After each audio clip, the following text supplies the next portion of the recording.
Ouais, parce que toi, tu fais en anglais, Voilà. toi, t'es un mec bien, toi. Et moi, j'accepte que Tu parles 3 langues, toi. J'ai une collègue qui va aller au télescope du Chili. Ah oui?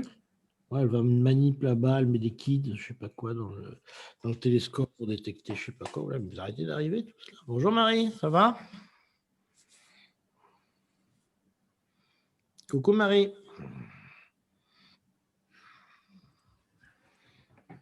Bon, je vais chercher juste mon téléphone, j'arrive. Hein.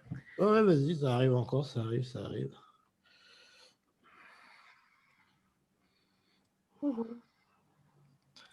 Hop.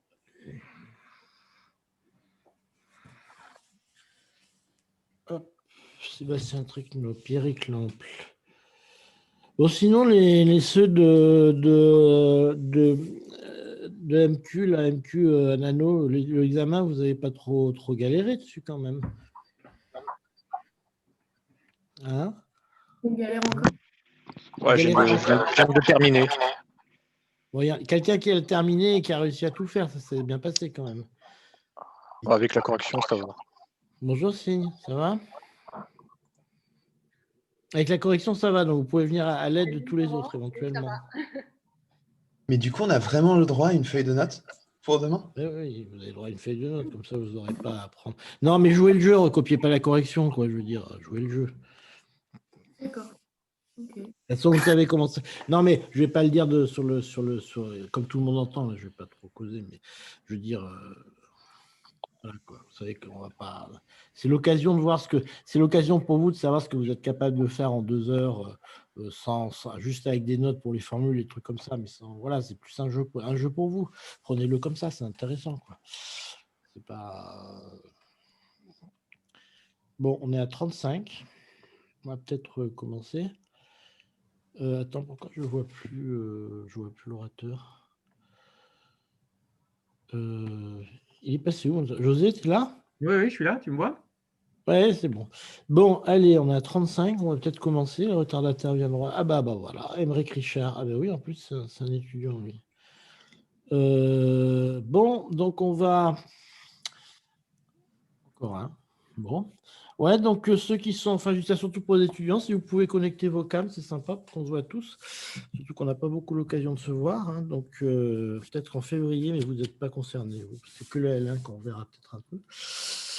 Donc, je vous remercie d'être venu. Je parle pour ceux qui n'étaient pas obligés de venir. Donc, je ne vais pas présenter l'orateur longuement parce qu'on se connaît depuis qu'on est né quasiment.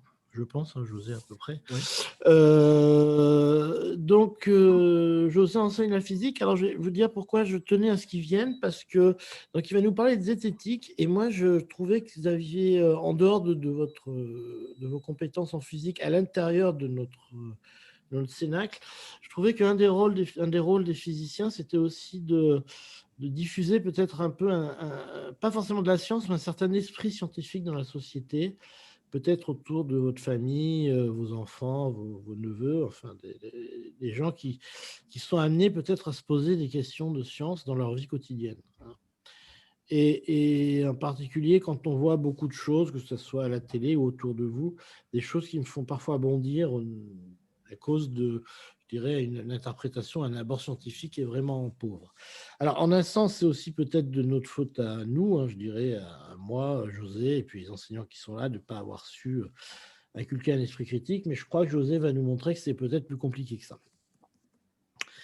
Donc voilà, je crois que comme il était écrit, hein, vous êtes le sel de la terre, donc c'est important que vous arriviez à inculquer aux gens un regard critique. Et je crois que c'est très important dans un siècle où on voit quand même, je dirais, monter des pensées irrationnelles sur, je ne sais pas, les gens qui ont plus peur du vaccin que du Covid. Ou des gens qui croient à l'astrologie ou aux pierres qui sont vivantes. Hein. L'autre jour, j'ai vu dans un magasin près de chez moi des kits pour annuler les ondes électromagnétiques avec des pierres. Donc, vous aviez un kit, si vous avez 2 routeurs et un téléphone, ils vous vendez des pierres qui vont bien pour ça, une fortune évidemment. Puis il y a des gens qui achètent ça. Alors je dirais, s'ils achètent ça en sachant que c'est de la pensée magique, ma foi, pourquoi pas. Le problème, c'est que je pense qu'ils achètent ça beaucoup en pensant qu'ils y croient. Et ça, c'est quelque chose qui me gêne. Voilà, donc je pensais que c'était important que José vienne vous parler un peu de tout ça et puis des mécanismes sous-jacents qui soutiennent, qui sous-tendent ce genre de comportement. Voilà, je te laisse la parole, José.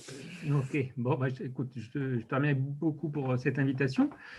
Alors, avant de basculer sur le diaporama, brièvement, moi je suis issu de l'école grenobloise de physique, hein. J'ai fait un magistère de physique, j'ai eu la chance de partir au Canada dans le cadre des échanges. J'ai fait un doctorat ensuite sur les propriétés optiques de boîtes quantiques à Lyon. J'ai enseigné à l'école centrale en ATER. Et puis, je suis revenu sur la région grenobloise et je suis devenu enseignant dans le secondaire. Et dans le secondaire, bah, du coup, j'ai fait beaucoup moins de physique telle que je la faisais et ça m'a permis de mettre en place de nombreuses activités autour de la culture scientifique. Alors, on a fait du théâtre et puis, entre autres, quelque chose qui me tient à cœur depuis que je suis tout jeune, qui est cette notion paranormale, cette facilité qu'on a parfois de croire tout et n'importe quoi. Et ça, c'est ce que je vais pointer du doigt, c'est que c'est complètement indépendant, presque indépendant de votre niveau de culture. Une des personnes dont je vous parlerai, un auteur dont excusez-moi, je vais vous trouver le livre que j'ai mis derrière. Ça, c'est un des livres qui s'appelle, je ne sais pas si vous voyez, La démocratie des crédules. Dans une de ses introductions, il explique qu'il est avec Braic, un astrophysicien célèbre sur une émission de France Culture. Et quand il discute sur comment on va lutter contre la crédulité, Braic lui dit il suffit d'augmenter la connaissance. Et a priori, non, ce n'est pas suffisant. Et l'idée de vous montrer ici, c'est que quelque part, on est tous un peu crédules, mais l'idée, c'est de savoir quand est-ce qu'on est un peu crédule, de façon à faire attention à ça. Voilà. Donc, je vais vous dire si ça fonctionne. C'est bon pour toi? Tout est bon? Vous voyez tous? Ouais. Ok. Alors, donc on a intitulé « Sommes-nous tous crédules ?» C'est une introduction. Alors, vous voyez bien qu'en 40 minutes, il est difficile de faire le tour. J'espère juste que ça va vous piquer un petit peu, que ça va vous titiller sur certains phénomènes et que ça vous amènera à aller un petit peu plus loin. Vous avez mes coordonnées. Je crois que Laurent souhaitait que, au cas où vous souhaitiez m'interpeller, vous aurez évidemment la présentation. Alors, je pensais qu'on le ferait en direct, parce que je suis enseignant et moi j'ai mes élèves en direct. Et donc on est en visio, ça change 2-3 petites choses, on verra après. Alors, derrière la pensée critique, ces esprits critiques, on va retrouver plein de mots, très souvent. Donc, le mot très à la mode en France, c'est vraiment la zététique. Et moi, je suis vraiment rentré là-dedans par ce biais-là, mais on va le retrouver sous le scepticisme scientifique. Il y a un mouvement très fort dans le mouvement anglo-saxon, hein, les skeptical. Parce que figurez-vous qu'il y a une étude qui est sortie, qui a été faite il y a 2 ans, dans laquelle on posait la question aux États-Unis sur l'élection de président. Alors, on montre que quand même la tolérance augmente. Quand on demandait est-ce que le président peut être une femme, c'était très faible il y a une 70 ans, et puis c'est en train de monter. Quand on demande est-ce que ça peut être une personne de couleur, et de la même façon, on voit que les gens étaient peu propices à ça, et puis tout ça, ça a augmenté. S'il est homosexuel, on se rend compte que maintenant, c'est quasiment rentré. À 80-90%, les gens seraient capables de voter pour quelqu'un d'homosexuel. En revanche, il y a encore une catégorie de personnes pour lesquelles ils ne seraient pas prêts à voter. Quand on parle des républicains, par exemple, c'est pour quelqu'un qui est athée. Quelqu'un qui est athée, seuls 40% des gens seraient prêts à voter pour quelqu'un de athée. Alors, plutôt 60% vis-à-vis des... Pardon, c'est 40% pour les démocrates, 60% pour les démocrates et 40% pour les républicains. Donc, vous voyez qu'il y a encore quelque chose d'assez prégnant. Alors, si on poursuit, on va essayer de se placer pour se localiser et voir d'où viennent un petit peu ces différents phénomènes. Alors ici, vous voyez que nous, on est ici présent, on est coincé dans ce présent. On a affaire à des phénomènes de causalité.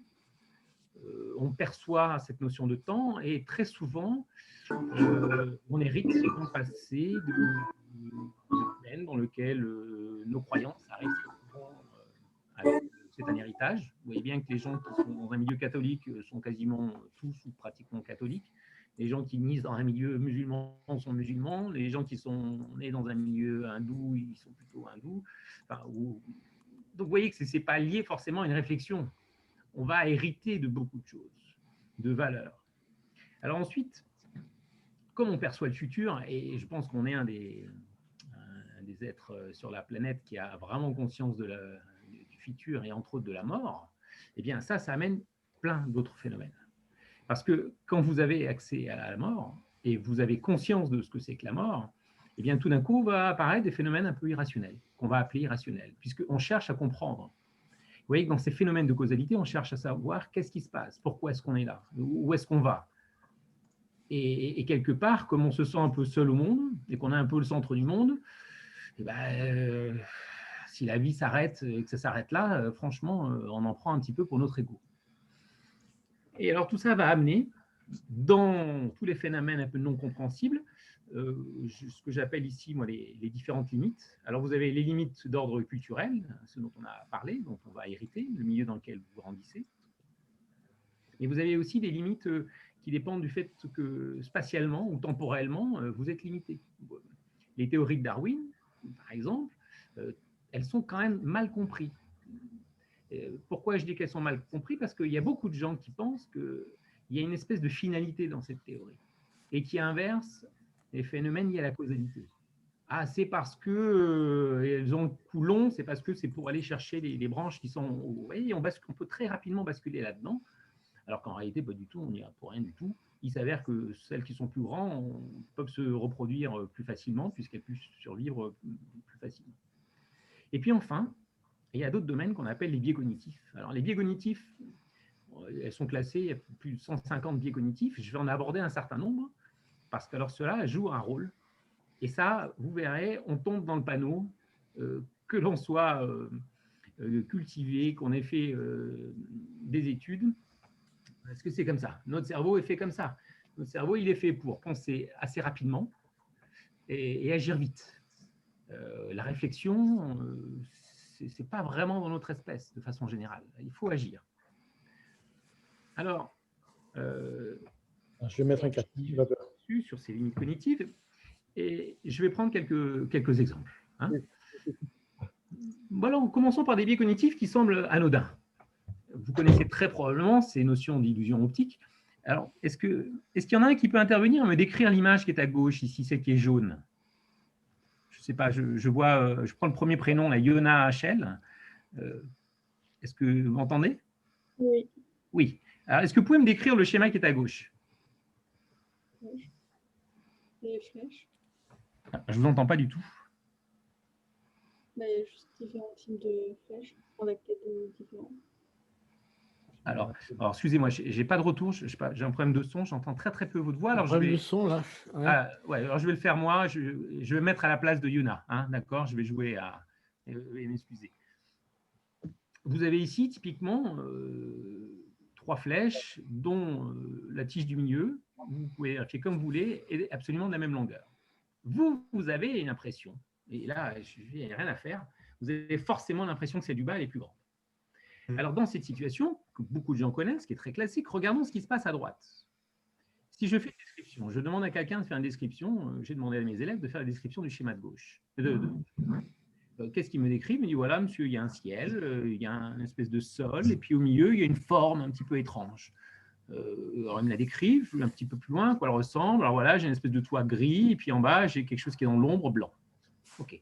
Alors maintenant, si vous prenez votre index, et que vous mettez votre index au niveau de l'horizon, eh bien, qu'est-ce qui va apparaître? Je vous demande de le faire. Vous mettez votre index ici au niveau de l'horizon. Et qu'est-ce que vous constatez? Eh bien, vous constatez, je n'ai pas de retour, mais c'est que c'est la même couleur.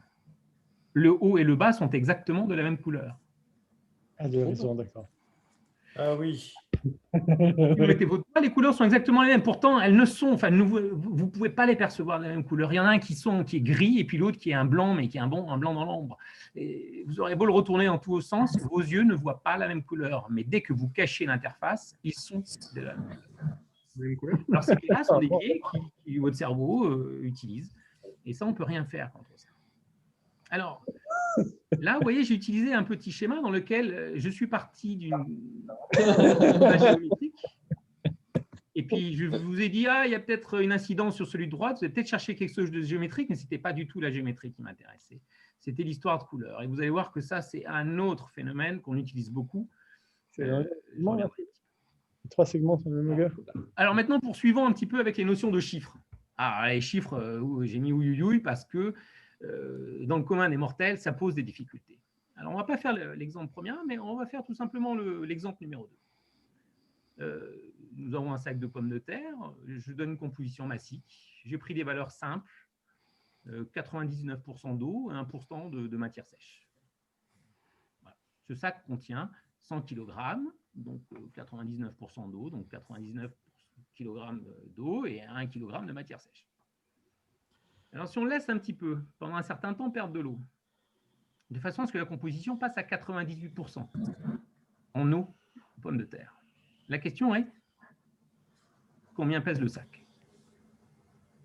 Si vous posez cette question, sans chercher à réfléchir, et vous verrez qu'il y a beaucoup de situations dans lesquelles on n'a pas besoin de réfléchir longtemps pour répondre à ça, la réponse va être de combien?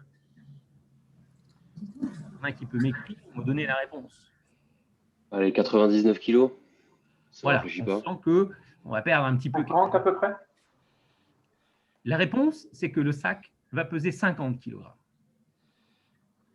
Alors, quand on vous dit ça, moi, la première fois que j'ai dit ça, je me suis fait avoir comme tout le monde, je pense. Il y a 2% Il y a quelque chose qui ne va pas 50 kg. Alors, très brièvement, on revient dessus. Eh bien, vous voyez que si du coup, 98% c'est de l'eau, ça veut dire que les 2% c'est la matière sèche, les 2% faisant 1 kg, eh bien, pour avoir 100%, vous multipliez à 50 et votre sac est à 50 kg. Et alors, quand on n'est pas préparé à faire ce genre de calcul, on va faire une répartition dans laquelle on va dire, ah bah oui, 80, 90, bon, il a perdu un peu, mais voilà. Alors, on va faire l'autre, parce que celui-ci arrive tous les jours. Excusez-moi, je suis désolé de vous couper, mais c'est On juste a pour des signaler copains à la de personne là. qui s'appelle PER d'éteindre son micro si possible. Pizzas. Alors, il y en a un qui va acheter 5 pizzas, l'autre qui va en acheter 3. On se débrouille pour que les chiffres. José, remets ton micro, juste José. Ouais. Remets ton micro, José, parce que je t'ai coupé là.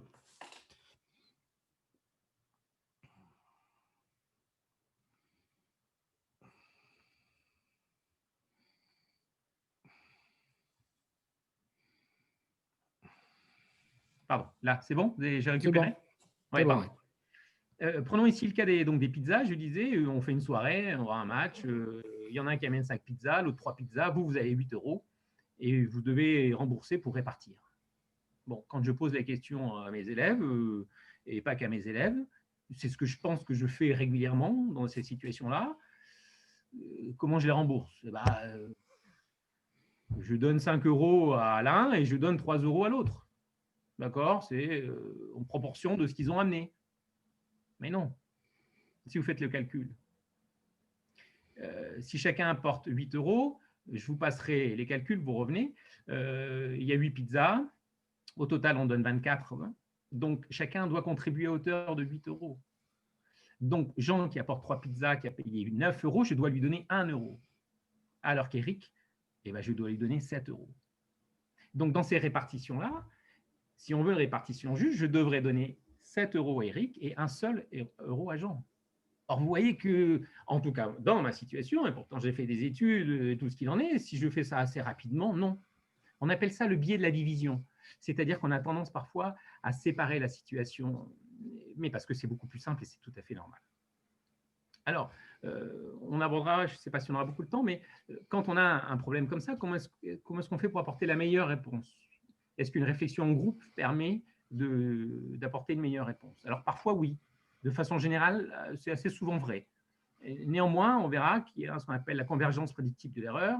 C'est que parfois, on va tous dans une certaine erreur et on va moyenner autour de l'erreur. On en parlera peut-être un petit peu plus tard sur les questions. Alors ensuite, alors ça c'est une évidence, je ne vais pas vous le répéter, on est évidemment tous des fainéants intellectuels. Ça, je veux dire, on préfère se satisfaire du vraisemblable. Et ce qui est assez étonnant, c'est que parfois, on va chercher des choses assez extraordinaires, où on va avancer une réponse un peu qui sort de l'ordinaire, mais on ne se rend pas compte du prix qui est à payer. Vous voyez bien que quand les gens vous disent tiens, telle personne a disparu, on ne la voit plus dans sa maison, ça se trouve, il a été enlevé par des extraterrestres. Et il y a des gens qui le pensent sincèrement. Le coût à payer est très, très cher. Qu'est-ce que ça veut dire? Pourquoi des extraterrestres? Pourquoi ils vont venir chercher une seule personne? Qu'est-ce que ça implique? Le voyage, enfin, vous voyez les conséquences qu'il y a derrière. Et ça, on ne le mesure pas toujours. Un autre phénomène, alors ça qui est très, très, très humain chez nous, c'est la mauvaise évaluation du risque. On fait une surévaluation des très faibles des probabilités. Alors ça, c'est en plein dedans. C'est l'exemple typique qu'on a actuellement. Vous savez qu'avec cette pandémie, on est tous accrochés à cette histoire de vaccin. Et si je prends l'histoire de ce vaccin, une des choses sur lesquelles les gens regardent, c'est est-ce que ce vaccin, il va m'amener des effets indésirables? Est-ce que je vais avoir un choc allergique? D'accord? Mais la probabilité pour qu'elle arrive, elle est très, très, très, très faible. D'ailleurs, tout ce qui a déjà été fait montre qu'elle est ridiculement faible. Alors, ça peut arriver, mais il suffit qu'il y ait une personne ou 3-4 personnes à qui ça arrive, ils fassent une réaction allergique pour que tout d'un coup, on trouve que cette probabilité est beaucoup plus grande. Et généralement, quand quelque chose nous coûte, on oublie toujours d'évaluer les bénéfices. Et il y a un rapport de 2,5. Hein. 1 euro pour ce que ça vous coûte, il faut qu'en contrebalance, vous ayez 2,5 en bénéfice. Alors ici, je vais vous montrer un petit diagramme qui est la façon dont psychologiquement on évalue les probabilités. Donc, j'ai tracé ici la probabilité et les chances de gain. Vous imaginez, vous êtes une course hippique. Et alors, qu'est-ce qui se passe? Eh bien, entre celui qui doit gagner et celui qui est sur la situation de perdre, eh bien, on réévalue toujours celui qui va perdre. Si en gros, qu'est-ce qui se passe? Si on a envie de gagner de l'argent, on suppose que si on parie sur le meilleur, on ne va pas s'en sortir. Donc, on va pas gagner, peut-être que ce n'est pas lui, etc. Et donc, on surestime toujours l'effet probable. Ça, on fait tous comme ça. Je l'ai traduit ici par je crois tout ce que je crains. Vous voyez? C'est-à-dire que typiquement, s'il y a une personne qui a un accident avec le vaccin, je vais me dire aïe aïe aïe, ça y est, ça va m'arriver. Alors que la probabilité, elle est infiniment petite. Et puis donc, l'autre phénomène, c'est qu'on considère surtout que les coûts, hein, et rarement les bénéfices. Pardon? Tout fonctionne ou il y a un souci? Oui, tout marche. Non, c'est bon. Okay. J'entends les choses un peu étranges.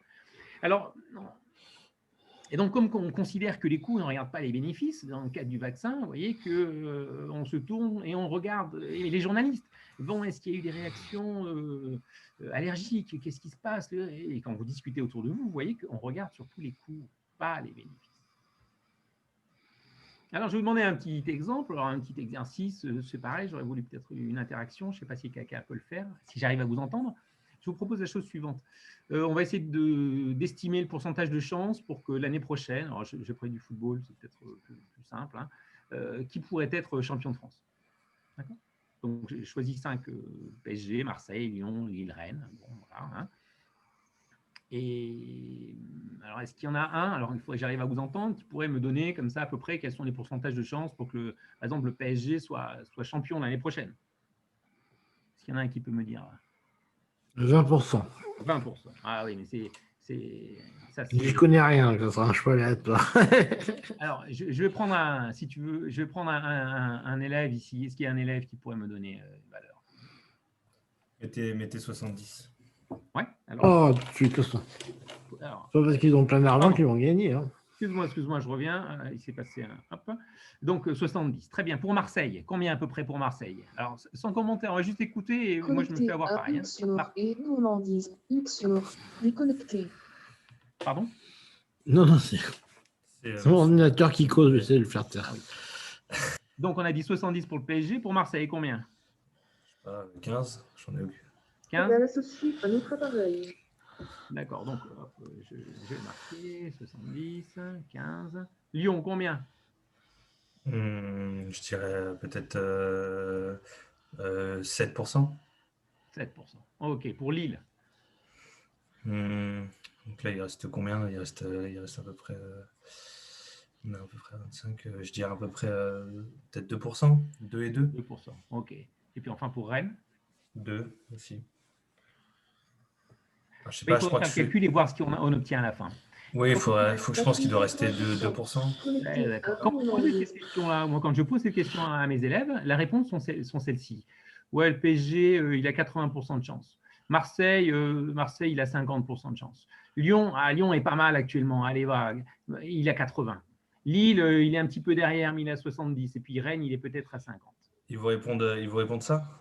Oui, ils me répondent ça. Ah d'accord, ok. D'accord? Ils me répondent ça parce qu'ils font ce qu'on appelle le biais de la division. C'est-à-dire qu'ils oublient qu'à la fin, ici, ça doit faire 100%, et ils font une espèce d'estimation pour chacun d'entre eux. Ils divisent le problème. Et ça amène très souvent à des erreurs. Il y a des présentations. Les journalistes font souvent cette erreur. Alors, poursuivons. Alors, je vais aborder une autre thématique, ce qu'on appelle le biais de confirmation. Alors, ce biais de confirmation, c'est le fait que l'on trouve l'information qui nous convient. Et c'est un phénomène qui est de plus en plus sur les Internet, puisque du coup, à travers vos recherches, de plus en plus, on va vous proposer des solutions qui correspondent à ceux dont vous avez l'habitude de chercher. Et ça, encore plus. Connecté à Mixure.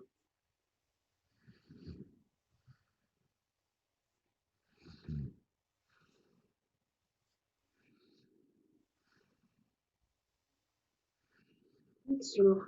Déconnecté. Prêt à associer un appareil.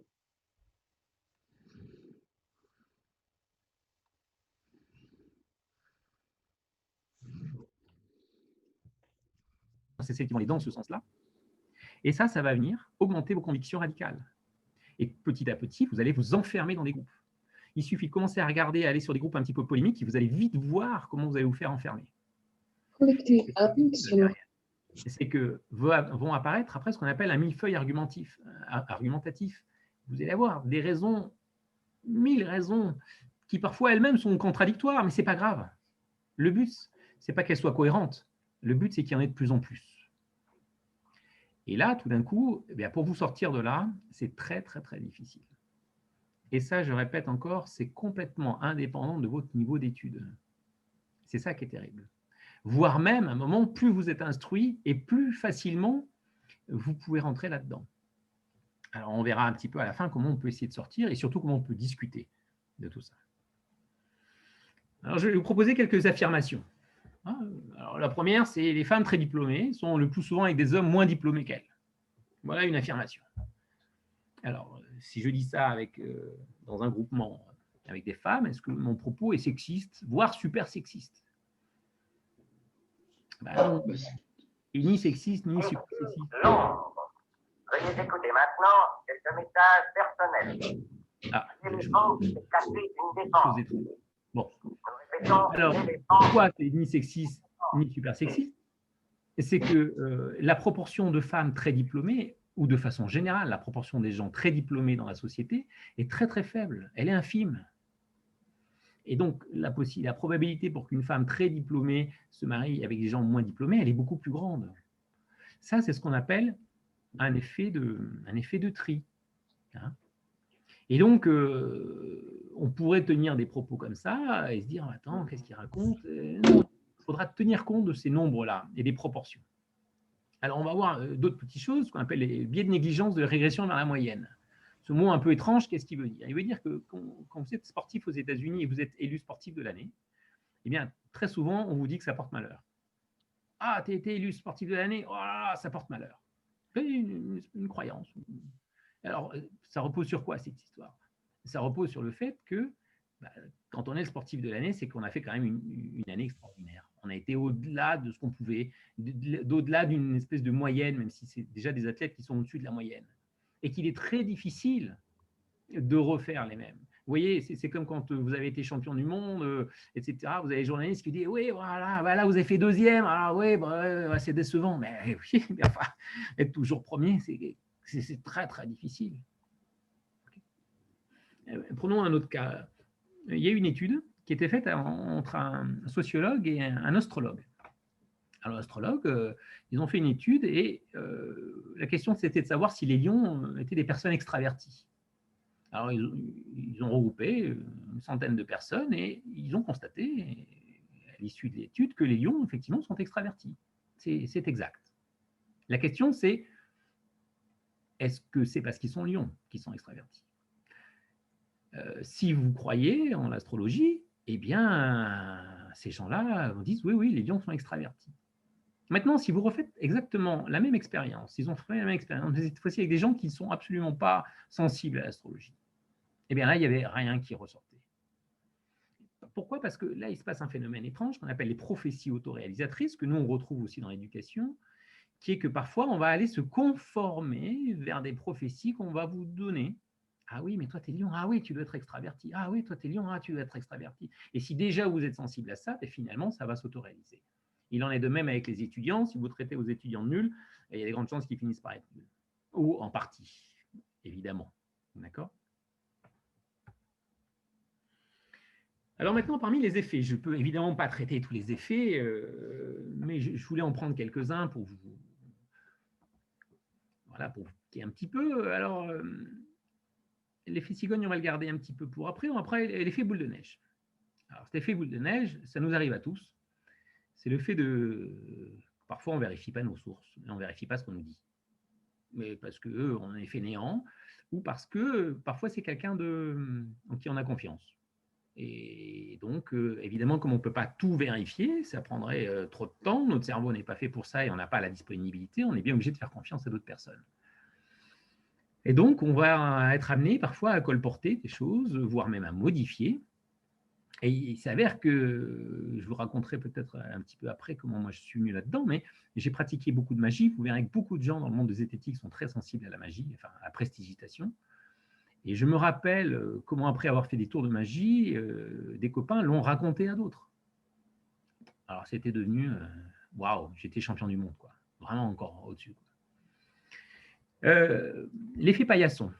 Alors ça, c'est un effet paillasson, c'est Henri Brock, qui était un grand précurseur de la zététique en France, qui l'a nommé comme ça. Pourquoi? Parce que pendant très longtemps, sur les paillassons était marqué « essuyez-vous les pieds ». D'accord? Donc, on rentre chez soi, on s'essuie les pieds. Mais personne ne s'essuie les pieds. On s'essuie les chaussures. On ne s'essuie pas les pieds.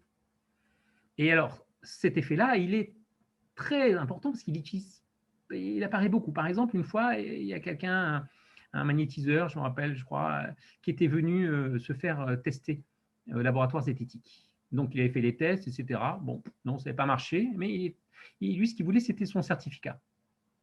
Pourquoi? Parce que peu de temps après, eh bien, dans sa publicité, il mettait testé scientifiquement. Ben oui, il n'a pas menti, il a raison, il avait été testé scientifiquement. Alors, sauf que le test était négatif, mais ce n'est pas ce qu'il a mis. Sauf que nous, qu'est-ce qu'on entend là-dedans? Quand on dit tester scientifiquement, on entend approuver scientifiquement. Et on peut jouer là-dessus sur ces mots. On le retrouve dans plein de publicités. Faites attention, vous regarderez maintenant peut-être. Alors, l'effet impact. L'effet impact, c'est l'effet lié au poids des mots. Vous voyez, si je vous dis dans telle substance, je vois sur l'étiquette qu'il y a du E300. Ah, il y a du E300, là, machin, bio, etc. C'est pas terrible. En revanche, si je vous dis qu'il y a de la vitamine C, eh ben, peut-être que vous ne le voyez pas de la même façon. Donc, la façon dont on va choisir les mots vont avoir un impact en fonction de là où on veut aller.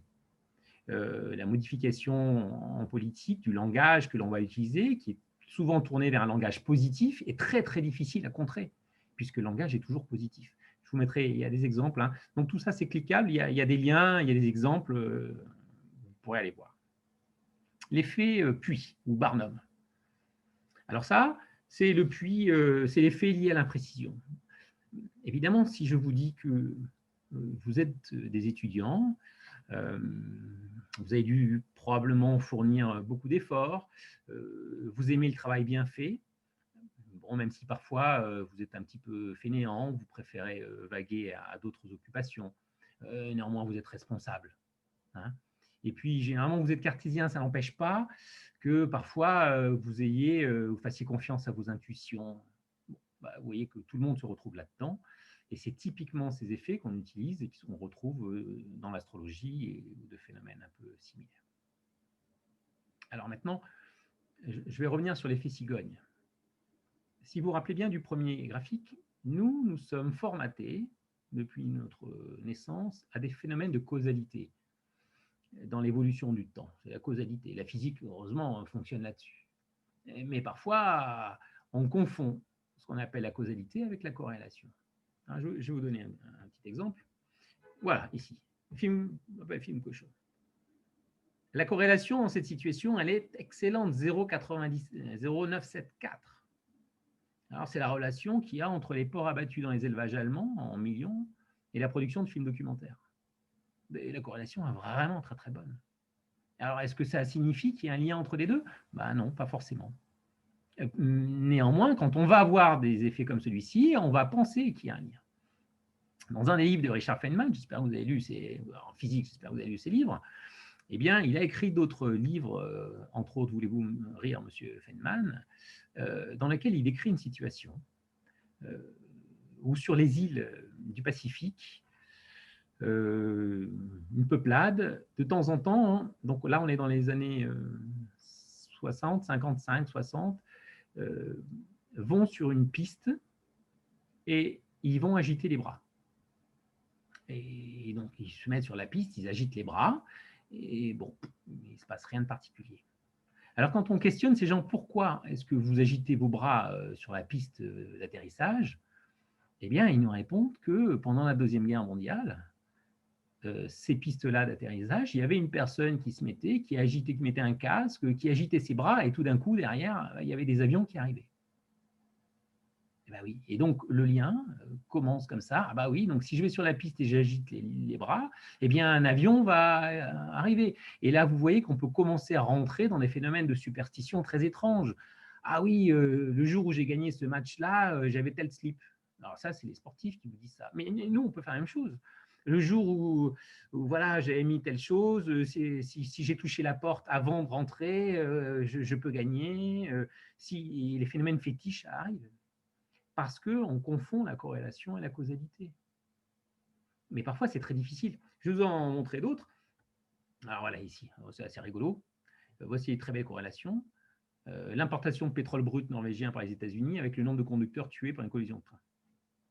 Et vous voyez que la corrélation, elle est plutôt bonne. En bas, encore une autre. Le nombre de piétons qui meurent lors d'une collision avec un train, avec les pluies, le taux de pluie dans le comté de Ward. Et les corrélations sont extraordinaires. Est-ce qu'il y a un lien entre les deux? Ben, là, c'est un petit peu grossi, on voit qu'il n'y a pas de lien. Mais on pourrait vous dire, on constate que plus on a les pieds grands et moins on fait de fautes d'orthographe. Alors, est-ce qu'il y a un lien? Ben, il y a une espèce de lien caché, effectivement, mais il n'est pas un lien direct. Ce n'est pas parce qu'on a des grands pieds qu'on fait moins de fautes d'orthographe. Mais probablement que quand on a des pieds plus grands, eh on est déjà plus âgé que quand on fait du 36 et qu'on est en CE1. Donc, on peut se faire très très rapidement piéger par ces effets. D'accord? Donc attention, ne pas confondre causalité et corrélation.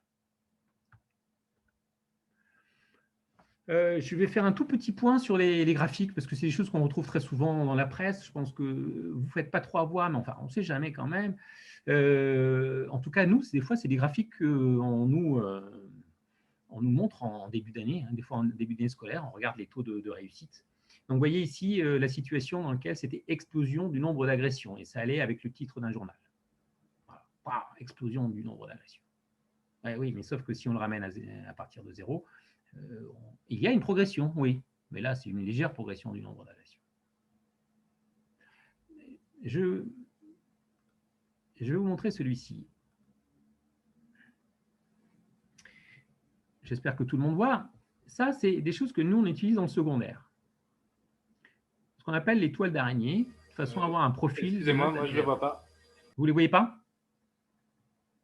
Moi, je suis resté sur la légère progression du nombre d'agressions. Ouais, alors attendez. Alors, je vais, peut-être des fois, il se passe ça. Je vais aller sur, ouais, ici, peut-être. Là, vous voyez là? Oui. Ouais, c'est bon là? Donc, la question, c'est les diagrammes en toile d'araignée.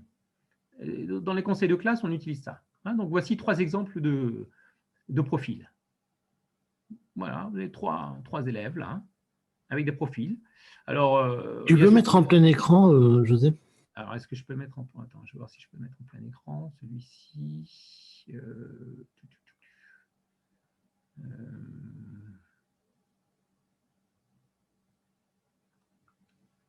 C'est bon comme ça? C'est bon pour vous? C'est bon, merci. Ouais, c'est bon. Ouais. Donc, je disais, ici, vous avez 3 profils d'élèves. Vous avez celui-ci, un conseil de classe, profil régulier. Bon, content, il sort, et bonne note, tout va bien. Ah là, on a un élève qui est plutôt régulier, mais avec une certaine lacune. On voit que là, il y a quelque chose qui va pas très bien. Peut-être qu'on va mettre attention néanmoins dans telle matière. Et puis celui-ci. Ah là, on va dire, lui, il est un peu irrégulier. Lui, vraiment, la façon dont il travaille, on sent qu'il choisit ses matières. C'est des choses vécues, ça. On voit un conseil de classe. Bon, pourtant, c'est exactement les mêmes notes. C'est 3 fois les mêmes notes. Mais la façon dont elles sont agencées font que, eh bien, cette note-là, qui était plutôt pas si mauvaise que ça, elle va créer parce qu'on va la comparer aux 2 autres notes. Donc, la façon dont on répartit les différentes matières ou la façon dont on les organise peut créer et peut induire des sensations lors de ce commentaire. Pourtant, voilà, c'est les mêmes notes, exactement la même chose. Alors, je vais revenir un petit peu sur mon... ici, pour reprendre. Alors ça, c'est un autre phénomène très important. On est beaucoup plus sensible aux conséquences de notre action plutôt qu'à celles de notre inaction. Ça, on l'a tous vécu. Et vous voyez bien que, je prends l'exemple, on va prendre les paris, c'est toujours pareil un petit peu. Parions pour une course de chevaux. Alors, moi, je ne parie pas, mais imaginons que vous pariez pour une course de chevaux et puis voilà, vous sentez que le chevaux A ou le chevaux B sont bons candidats. Bon, allez, vous voulez gagner, vous pariez sur le A. Et puis votre collègue, lui, il dit « Ah, non, bah, moi, je vais plutôt parier sur le B. » Et puis juste avant vraiment de valider, tac, il parie sur le A. Et puis c'est le B qui gagne. Eh bien, qu'est-ce qui se passe? Celui qui a changé d'avis, mais lui, il est vraiment énervé. Lui, il se dit, mais non, c'est pas possible. Alors que l'autre, au pire, il dit, bon, bah, j'ai perdu 10 000 €, mais bon, voilà, j'ai pas bien monté. Ce phénomène, pourtant, l'action est la même. Ils ont tous les deux fini par voter pour le A. Mais c'est qu'à un moment, quand vous mettez vous en action, eh bien, l'assumer, c'est beaucoup plus difficile. Vous voyez bien, vous avez dû connaître, jeune ou moins jeune, je prends cet exemple quand vous voulez aborder quelqu'un ou quelqu'un dans votre classe que vous aimez bien. Bon, bah, si vous êtes timide, peut-être vous n'allez pas oser lui dire. D'accord? Pourquoi? Parce que vous avez peur que dans votre action, vous allez déclarer votre flamme à la personne, elle dise non. Alors que si vous êtes dans l'inaction, au pire, bon, bah voilà, bon, bah, c'est pas grave. Et donc, l'inaction fait qu'on se dédouane et que c'est plus facile à gérer. C'est comme si vous préparez un examen, si vous le travaillez à fond, etc., et puis vous le ratez, et bien franchement, là, vous allez vous en vouloir. Et là, vous allez voir que le coût, vous n'allez pas voir néanmoins tous les bénéfices, parce que vous l'aurez travaillé, puis ça vous servira probablement pour un autre, mais vous ne voyez que le coût que ça vous a coûté. Alors que celui qui va, il dit, bon, non, finalement, bon, je ne bosse pas trop, j'y vais comme ça ne va pas lui coûter très cher s'il le rate. Et vous voyez que nous, on réfléchit tous comme ça.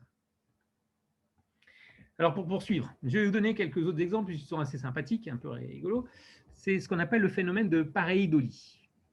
Alors, ces phénomènes de pareidolie sont notre formation, notre autre performance à détecter les visages. Alors ça, on est tellement bon pour détecter les visages. Je pense que en tant qu'animal social, c'était quelque chose de très important. Alors, je vais voir si ça peut fonctionner ou alors il faut que je change. On va voir ce que ça donne. Donc, je rebascule ici.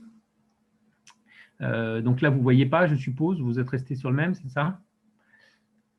Alors, hop, je reviens ici. Voilà. Bon, celle-ci est assez célèbre, c'est les visages qu'on voyait sur Mars, il y a tout un travail fait, c'est rigolo là-dessus, mais donc vous voyez bien qu'ici, bon, on voit une belle tête de mort ou une tête, elle ressort, il n'y a aucune ambiguïté. Ici, vous avez absolument un magnifique, et vous le voyez tout de suite le visage. Vous ne voyez pas trois oiseaux, vous voyez quelqu'un qui vous sourit. Alors, on le retrouve dans plein de choses un petit peu rigolotes, mais pour l'avoir vécu, pour avoir été avec quelqu'un qui est croyant, chrétien, il m'explique que dans l'épreuve de sa croyance sont parfois un moment, une tâche dans laquelle est apparu le visage de Jésus, le visage de la Vierge. Il me dit, mais non, mais c'est pas possible, c'est incroyable, c'est un signe. Et donc, on va venir renforcer ces croyances parce que d'une part, on cherche à conformer et à confirmer nos croyances, et tout ce qu'on va appeler des signes, c'est-à-dire tout ce qui va aller dans ce sens-là, on va le prendre. Donc là, vous voyez qu'il y a plein de visages qui vont apparaître. Dès que vous commencez à avoir des visages, vous allez commencer à avoir des visages qui vont apparaître absolument partout. Donc, il y a plein d'images, je vous engage à les voir, vous êtes en lien, vous verrez, pour revenir là-dessus. Alors, poursuivons. Alors, celui-ci. Ça, c'est ce qu'on appelle les pareidolies auditives. Les pareidolies auditives sont des illusions auditives. Alors là, je vais vous montrer un truc un peu rigolo, mais après, je vais vous dire malheureusement comment il y a des gens qui utilisent ça. Alors, je vais revenir, c'est pareil, je crois qu'il faut que je zappe. Excusez-moi, donc je passe entre les uns et les autres. Je ne sais pas si vous la voyez. On va revenir. Voilà, ici. C'est parti.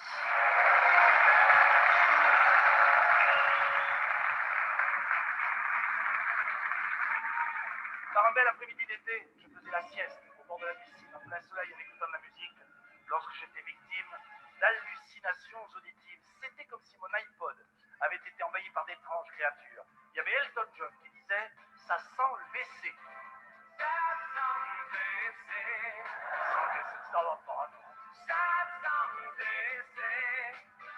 Le plus bizarre, c'est qu'à ce moment-là, il y a Alice Cooper qui lui a répondu « ça peut pas être ma chienne parce qu'elle a fait caca dans la forêt ».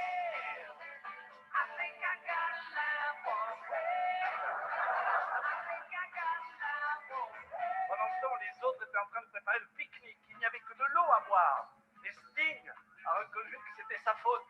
J'ai laissé le gin au bateau.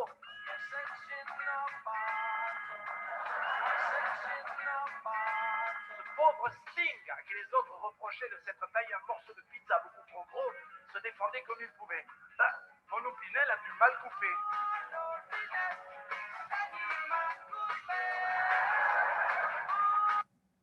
Alors, j'arrête un petit peu ici cette présentation. Alors maintenant, prenons-la par un autre biais. On connaît, on a connu des gens dans la détresse, avec, je vous rappelle, cette difficulté liée à la mort, quand on perd quelqu'un, ou la perte, qui met dans un désarroi important. Et très souvent, les gens cherchent à garder un contact, ont du mal à penser que cette personne a vraiment disparu d'une façon ou d'une autre. Et vous avez des gens qui vont donc les recevoir, vont prendre une bande magnétique, vont leur mettre un son un peu étrange ou vont lui demander un son et puis tout d'un coup, ils vont leur suggérer. Ils vont leur suggérer quelque chose qu'on entend dans un espèce de bruit blanc. Et ce qui se passe, c'est qu'il va se passer exactement la même chose. On va faire apparaître un moment, par exemple, « je te pardonne ». Ça, c'est quelque chose qui revient très, très souvent. Et donc, petit à petit, vous allez, dans ce bruit blanc, vous allez entendre « je te pardonne ». Vous voyez, là, j'ai pris le côté rigolo avec les paroles en anglais et français. Mais tout d'un coup, on va entendre « je te pardonne ». Et au bout d'un moment, au bout de la 4e, 5e fois, il dit « ah là là, vous entendez ?» Il lui dit « je te pardonne ». On finit par entendre « je te pardonne ». L'impact est énorme avec les gens. Il est énorme, il peut être dévastateur, les gens se ruinent sur ces situations-là. Alors, prenons un autre exemple pour avancer ici. Quelques petits principes un petit peu rigolos, vous allez voir un petit peu ce qu'il en est. Donc, je rechange à nouveau excusez-moi, là-dedans. Prenons cette situation-là. Voilà. Je vous engage à aller voir ce site de l'Observatoire zététique. Il y a plein d'informations. Vous verrez, j'ai tout mis en lien. Voilà. Ici, voici une image. Permettez, bon, en fin de journée, un petit peu provocateur. Qu'est-ce qu'on voit? Si je vous interrogeais, moi, qu'est-ce que je voyais? Je vous dis, ah oui, voilà, 2 images censurées. Non, oui, d'accord, mais regardez, c'est tout simplement ça. Et donc, on va pouvoir aussi jouer sur la façon dont on pense les choses. Alors, ce site est intéressant, vous verrez, il y a plein d'études sur la notion de perception, sur la facilité qu'on a à proposer des formes, avec ce principe de simplicité. Vous voyez, une forme comme ça, si on vous demande à décomposer, généralement, vous la décomposez comme ceci, pas comme cela. Et bien, on va utiliser, des gens mal intentionnés vont utiliser ces techniques pour vous faire croire à tout et parfois n'importe quoi. Alors, ici, n'y voyez aucun jugement. Moi, je me suis fait avoir. Des fois, il y a des gens qui préfèrent des choses. Bon, voilà, là, il faudra vivre votre vie, hein, mais l'important, il est quand même qu'on soit conscient des biais qui font que parfois, on voit les choses un peu de travers. Alors, la négligence de la taille d'échantillon, ça marche très bien. J'ai fait ça avec des élèves. C'est extraordinaire. Je vous montre une petite vidéo à nouveau. Et je vais vous dire ce que me disaient les jeunes. Hein, d'accord. Pardon. Alors, les jeunes, voilà ce qu'ils me disaient sur cette vidéo. Je vous la montre. On va avancer.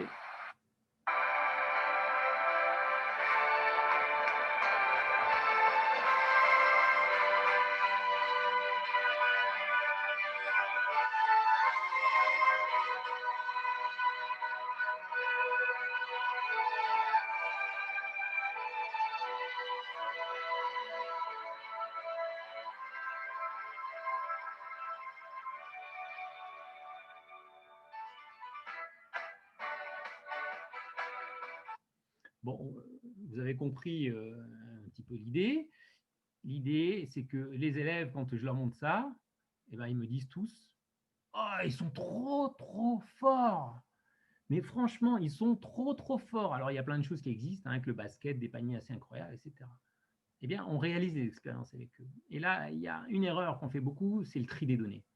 Pour réussir à faire ces vidéos-là, ils ont dû faire au moins 50 à 100 essais.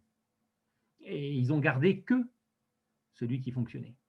Alors ça apparaît dans des situations qui peuvent être assez quotidiennes et qui impactent les gens. Tiens, tel jour, je pensais à telle personne, le téléphone a sonné et c'est exactement cette personne qui a appelé. C'est incroyable. On est connecté ici, on doit être relié, il se passe quelque chose. Oui, mais la personne oublie de penser à toutes les fois où elle a pensé à des gens, le téléphone a sonné, ce n'était pas elle. Et donc, on fait un tri des données. Pourquoi? Parce que tout d'un coup, il y en a un qui va nous marquer. Et c'est celui-là uniquement que l'on va garder en mémoire et on va l'amplifier et tout d'un coup, on va lui donner un caractère exceptionnel. Et s'il y a quelque chose d'exceptionnel, c'est que peut-être il se passe des choses exceptionnelles dans notre vie qu'on n'a pas compris et une force autre qui intervient et puis tout d'un coup, voilà, ça, on est parti, quoi. Alors, je vous laisse ça. Vous verrez, il y a un témoignage à un moment d'une dame qui a parlé avec les morts. Vous allez voir exactement ce genre de situation. C'est assez terrible. Je rappelle que le témoignage n'est pas une preuve. Et ça, c'est fondamental. Toutes les expériences qui ont été faites dans lesquelles, par exemple, dans un amphi, quelqu'un venait braquer le professeur et repartait. Quand la police venait et puis demandait le témoignage, eh bien, parfois, ils n'avaient pas la même couleur de cheveux, ni la même tenue, voire même pas la même couleur de peau. Donc, le témoignage, c'est une chose, mais ce n'est pas une preuve. Je vais aller directement au dernier. Vous savez, des fois, dans les gens, on dit « Ah, on fait venir un huissier. L'huissier, il est garant que tout fonctionne bien. » Ah oui, mais si l'huissier ne connaît pas comment est-ce qu'on peut manipuler les choses, faire une enveloppe, truquer. Moi, par exemple, je truquais les élections des délégués. Et donc, j'avais décidé, c'était écrit derrière le tableau, qui était le nom des délégués. Et extraordinaire, oui, mais quand on ne connaît pas les astuces, n'allez pas demander à un huissier. L'huissier ne connaît rien en magie, ce n'est pas un prestidigitateur. Et ça me rappelle il y a quelques années, il y a même de nombreuses années, quand il y avait un type qui s'appelait Uri Geller qui tordait les objets, qui était même venu rencontrer des scientifiques. Mais quand vous êtes scientifique, mais vous ne connaissez pas les techniques de prestidigitation, vous pouvez vous faire berner, comme tout le monde. Alors, il nous reste très peu de temps. Je suis un peu sur la fin. Je vais vous raconter une expérience un peu personnelle parce que vous voyez que j'ai fait de la physique depuis tout petit. Je suis passionné par la magie, mais dans le bon sens du terme, parce que quand il y a un truc, c'est encore meilleur. Et puis un jour, je me fais avoir par plusieurs effets. Je suis curieux, c'est cette histoire sourcier. Sourcier, c'est celui qui cherche de l'eau avec des baguettes ou avec un pendu. Et puis, je vois qu'en Espagne, c'est un pays, c'est un métier qui est reconnu. Hein. Officiellement, vous pouvez être radiesthésiste sourcier. Et moi, je pensais que ce n'était pas possible avec ce que j'avais lu, etc. Puis je tombe sur un livre de Librocar, qui était le père de la bombe atomique hein, en France. Hein. Je veux dire, c'est un type qui était responsable d'un grand département de physique. Hein. Donc, on ne peut pas dire que c'est quelqu'un d'inculte ou qui ne connaît rien à la physique. Et donc, je lis son livre et je tombe dans un phénomène de biais d'autorité dans lequel je me dis, ah ouais, mais si lui, il a fait ça, c'est quelque part. Donc, je me mets à faire les expériences. Et puis, il y en a qui fonctionnent, et puis il y en a qui ne fonctionnent pas. Et un jour, j'ai pris mes sourciers, mes baguettes, je vais chez mon beau-frère, et puis il me dit, ah là, tu as tes baguettes, tu cherches l'eau, hein, si tu veux, j'ai de l'eau qui traverse mon jardin. Je lui dis, ah bah dis rien, je vais essayer. Et je fais le test, et les baguettes tournent, et là, il ne me dit rien, et à la fin, il me dit, bah, c'est exactement là où passe l'eau. Au moment où il me dit ça, j'ai déjà un certain nombre d'années, j'ai même déjà fait mon doctorat de physique, il se passe un phénomène très étrange, parce que là, il y a un doute qui s'installe. Il dit, attends, comment ça? C'était là. Vous refaites l'essai, ça fonctionne à nouveau, voire même ça s'amplifie. Et puis là, je commence à lire, je commence à me retrouver dans des trucs bizarres, je sollicite des copains qui sont aussi docteurs, ah oui, c'est pourquoi j'étais pendant ma thèse, pour qu'on teste des choses, et puis je fais un test, complètement un peu débile, chez les copains, et je dis, je vais trouver le sexe de ton enfant. Ah bon, ok, d'accord. Donc, le protocole est simple, si au bout de 3 pas, ça se croise, c'est un garçon, si ça se croise au bout de 5 pas, c'est une fille. Je fais l'expérience, au bout de 3 pas, les baguettes se croisent, bon, donc c'est un garçon. Un mois plus tard, la fille m'appelle, me dit, José, c'est extraordinaire. C'est un garçon. Mais comment tu as fait? D'abord, j'avais une chance sur 2. Okay, et après, petit à petit, ce qui est terrible, c'est qu'à un moment, on commence à semer le doute. Qu'est-ce que c'est que cette histoire? Est-ce qu'il se passe vraiment? Et pourtant, je vous dis, j'étais armé par rapport à ça. Heureusement que petit à petit, on se rend compte qu'il y a un phénomène d'induction qui apparaît, à tel point que moi, je donnais les baguettes aux gens, je disais, tu verras, quand tu vas marcher, au 7e pas, ça va se croiser. Et au 7e pas, ça se croisait. Ça n'a absolument rien à voir avec le fait de prédire des choses ou pas, mais on est capable d'induire des choses chez les gens. Et ça, si ça vous intéresse, on en parlera peut-être un petit peu plus tard. Voilà. Alors, juste en termes de stratégie de lutte, eh bien, donner des explications scientifiques au phénomène, c'est quand même assez important. Sinon, on reste sur des a priori avec, je ne sais pas, des ovnis, des fantômes ou des choses comme ça. Donc, toutes ces stratégies de lutte sont importantes. Et comme je vois que le temps passe, je viens au dernier, je vais vous donner quelques conseils. On ne s'attaque pas à l'irrationalité avec de la rationalité. Ça ne sert à rien de démontrer des choses à des gens quand ils y croient fermement et que ça atteint l'irrationnel. En revanche, ce qui commence à être pas trop mal, c'est de semer le doute dans ces certitudes-là, en poussant le raisonnement qui tient au bout, de façon à ce que petit à petit, il en perçoit les conséquences et que ça amène à aller voir les contradictions dans lesquelles il rentre. Alors, il y en a un qui est très très fort pour faire ça, c'est un humoriste sur France Inter qui s'appelle Guillaume Meurice et qui interviewe les gens. Et alors lui, il fait ça. Alors, c'est pas forcément le but, mais il pose et il met les gens devant leurs contradictions, ce qui fait qu'au bout d'un moment, les gens qui avaient un certain nombre de certitudes finissent par se dire « Ah ». Et d'une certaine façon, pour ceux qui écoutent Guillaume Meurice, vous verrez que très souvent, il fait vérifier les sources. Les gens, ils colportent des choses, l'effet boule de neige. Ah oui, mais on m'a dit ça, on m'a dit ceci. Et hop. Donc, c'est une façon un petit peu rigolote, mais je le trouve très, très, très efficace. Et puis enfin, l'autre façon de réagir à tout ça, c'est de pratiquer, d'expérimenter. Quand moi, je pratiquais avec mes élèves, on fabriquait des fantômes, on essayait de trouver des relations particulières au sein de l'établissement, la largeur de la fenêtre avec ceci, parce qu'on cherchait des numéros magiques. Donc, on avait choisi un numéro magique au hasard et on cherchait des correspondances. Et bien, tout d'un coup, on comprend qu'on peut faire dire tout et n'importe quoi ce que l'on veut. Voilà. Donc, je vous ai mis un certain nombre de références. Vous avez un excellent cours. Alors là, on a la chance à Grenoble d'un cours qui doit durer une vingtaine d'heures. Ça doit être 60 épisodes à peu près de 20 minutes, qui s'appelle Zététique et autodéfense intellectuelle, qui est fait avec beaucoup de rigueur, beaucoup d'exemples, fait par Richard Monvoisin. Il est libre et disponible. C'est fait par l'UGA. Vous cliquez sur le lien et vous aurez accès à tous ces cours. Donc, je vous engage à aller voir ces cours-là. Sinon, vous avez des youtubeurs, hygiène mentale, les ressources dans Cortec. Pour ceux qui connaissent Alexandre Astier, c'est celui qui fait l'exoconférence, elle est à voir absolument, où il traite justement des voyages, des ovnis, c'est absolument délicieux à voir. Et puis enfin, évidemment, des magiciens, Darren Brown qui fait beaucoup de choses dans ce domaine. Et puis, l'Observatoire zététique, vous avez de nombreuses ressources avec des enquêtes qui ont été réalisées. Voilà. Donc, j'ai dépassé de 2-3 minutes, veuillez m'excuser. Bon voyage dans le monde de l'extraordinaire, mais ne vous perdez pas. D'accord? Voilà. Merci beaucoup. Merci beaucoup.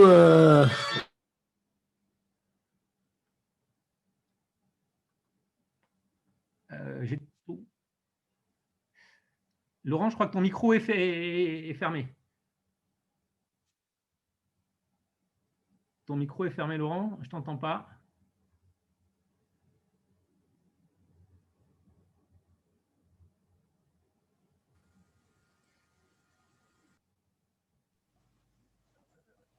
Alors. Aujourd'hui, je voulais vous parler de du son là. Ouais. Pour que je vous ai présenté sur la chaîne YouTube de la. Ah, c'est moi qui fais ça. Ah oui, ça c'était le truc de mon voisin. Merci beaucoup José pour ta présentation. Donc je pense qu'on va avoir un certain nombre de questions. Donc qui veut commencer? Moi j'ai une question. Alors on commence par Geoffroy Esler, oui. Esler, c'est ce qu'on entend dans ton nom. Esler, mais. Esler, on va commencer. Techniquement, si on met l'accent allemand, c'est un peu différent, mais je ne sais pas le faire. Ah oui, mais bon. Allez-y. À un moment, vous parliez d'un cas que vous avez rencontré avec un magnétiseur qui a visiblement malhonnête, qui s'est servi du fait qu'il est venu à l'Observatoire zététique pour marquer après, tester scientifiquement sur sa publicité. Et de manière générale, comment est-ce que vous traitez ce genre de cas où la personne en face de vous est visiblement malhonnête et ne croit pas à ses propres... enfin, ce qu'il dit? Alors, il y a deux types de personnes, souvent on retrouve. Hein. Il y a des personnes qui, très honnêtement, pensent qu'ils ont un pouvoir. Donc, un phénomène de coïncidence, un mauvais tri des données. Et les gens, honnêtement, pensent qu'ils guérissent, qu'ils coupent le feu, vous voyez, ce genre de choses. Hein. Contre ça, on peut justement leur montrer que parfois le tri des données n'est pas très bon, les avertir sur ces aspects, qu'il n'y a pas forcément causalité. Et puis, les gens qui sont malhonnêtes, bah, ne peuvent rien faire. Ils utilisent le système pour gagner de l'argent. Et il y en a beaucoup, beaucoup, beaucoup, beaucoup. L'industrie dans ce milieu-là, c'est des milliards. C'est des milliards. Et les gens qui sont en souffrance et en difficulté, eh bien, à un moment, ils vont vous dire, bah oui, bah, finalement, oui, mais bon, c'est pas grave, au pire, ça fera pas de mal. Vous voyez cette espèce de raisonnement. Mais parfois, les gens ne sont pas forcément prédisposés. Vous verrez, là, vous pourrez cliquer, il y a une petite vidéo d'une conférence TED de James Randi, qui est un grand illusionniste aux États-Unis, qui fait une conférence et qui travaille sur l'homéopathie. Il fait un sketch qui est absolument délicieux sur l'homéopathie. Mais je vais vous donner un cas. C'était Noël, j'ai ma belle-sœur, son enfant se fait mal, et donc elle veut lui donner de l'homéopathie. Son père est physicien, sa mère est scientifique, elle a des études, ok, et elle cherche désespérément sa pilule d'arnica, là, elle ne la trouve pas, et il s'avère que, bah oui, ma femme avait des trucs d'arnica, comme quoi, hein, mais ce n'était pas de l'arnica, c'était un autre truc. Et je lui dis, bah, prends ce flacon-là, c'est pareil, ça marche pareil. Et là, je me fais fusiller du regard. Elle me dit, non, c'est pas le moment, c'est pas... Et je lui dis, c'est pareil, si tu mets la même intention, tout va bien se passer. Mais non, il y a un moment où, quand on est dans une situation de peur, la rationalité part, on revient sur des espèces de réflexes. Elle m'a quand même dit, je verrai ça plus tard. Donc, quelque part, les choses évoluent un petit peu. Mais bon, quand on est un arnaqueur, à part le dénoncer, on ne peut rien faire. Et les arnaqueurs, ils n'ont aucun scrupule. Donc, vous fermez la porte, ils passent par la fenêtre, à moins qu'ils soient condamnés. Quand ils sont condamnés, c'est pour pas grand-chose, malheureusement. D'accord ? Et nous, dans le monde des magiciens, on a un gros dilemme avec ça. Parce que vous voyez bien qu'on veut faire croire des choses extraordinaires, mais en disant qu'il y a un truc. Et le problème, c'est quand certains basculent. Parce que ce qui se passe, c'est que tout ce qu'ils font, tout le monde peut le refaire. Mais il y a un moment où on bascule et il y a un pouvoir qui s'instruit. Et ce moment, si ça vous arrive un peu, il est très, très, très dangereux. Moi, ça m'est arrivé. Des fois, j'ai l'impression que tout d'un coup, j'aurais un pouvoir, j'aurais pu faire n'importe quoi à quelqu'un. Eh bien, non. OK, il y a un truc. Mais si, voilà. Hein. Donc ça, malheureusement, pas d'autre solution. Qui c'est qui avait posé une question aussi? C'était Clément Sauvage, levez la main. Ouais, Clément Sauvage. Bon, c'est pas forcément une question extrêmement précise, mais j'ai cru comprendre que du coup, vous étiez allé vers le secondaire, donc vous travaillez avec des enfants, enfin des gens qui sont en train de se former intellectuellement. Et quelque chose que je retire de votre exposé, c'est que quelque chose qu'il faut entraîner pour justement exercer l'esprit critique, exercer l'analyse des données, exercer l'intelligence propre, c'est la réflexivité. Donc je ne sais pas si c'est un mot que je sors de son contexte, mais c'est la capacité d'avoir du recul sur la façon dont on raisonne et dont on perçoit et on traite l'information, en fait, que ce soit dans l'apprentissage, dans la mémoire ou dans le reste.